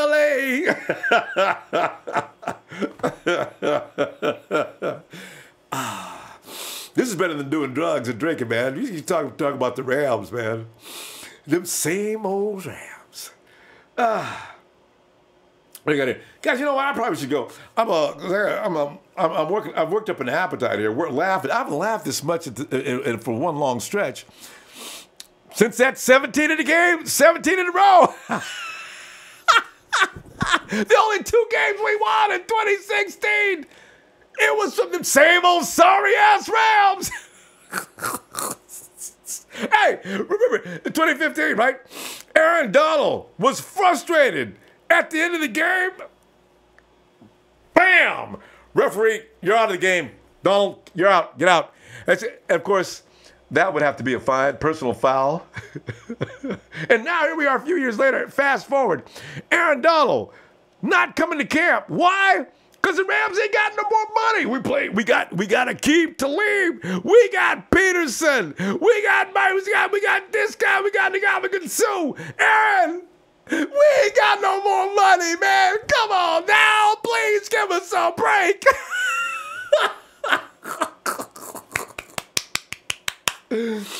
Oh, God. That's true, Jesus, my king. I think I should have some dinner on that, and you know, I'm gonna give a toast to Jesus, my king, during that course of that dinner. What should I have for dinner that night? I'll think of something good, and you got to dedicate it to Jesus is my king 777. My mom, man, the boy is so good, man. Hey, give it up for the mods tonight as they let some of the haters come in and say a few words before they threw him out, and they even let Rudy stay in for a long time. But Rudy was pretty well behaved. He's learned. I told him, I said, Rudy, if you behave and act with a little manners, don't be disrespectful, let you stay a while. See, Rudy, you thought I was kidding. They're nice guys. But y'all still, same old sorry-ass Rams. We got to go. So long. Wait. Stand back. Hey, see you tomorrow night on Red and Gold Radio. And are we going to move up? Are we going to stay with 7 o'clock or are we going to go with 6? Right. You know, guys, on the radio, we may stay at 7. I think probably stay at 7. Okay, you know what? I'll ask you about that tomorrow night, see how you feel about that, all right? Oh, wait, whoa. Don't forget to hit that like, because, you know, Rudy called all his boys from L.A., and they all hit dislike. He said like.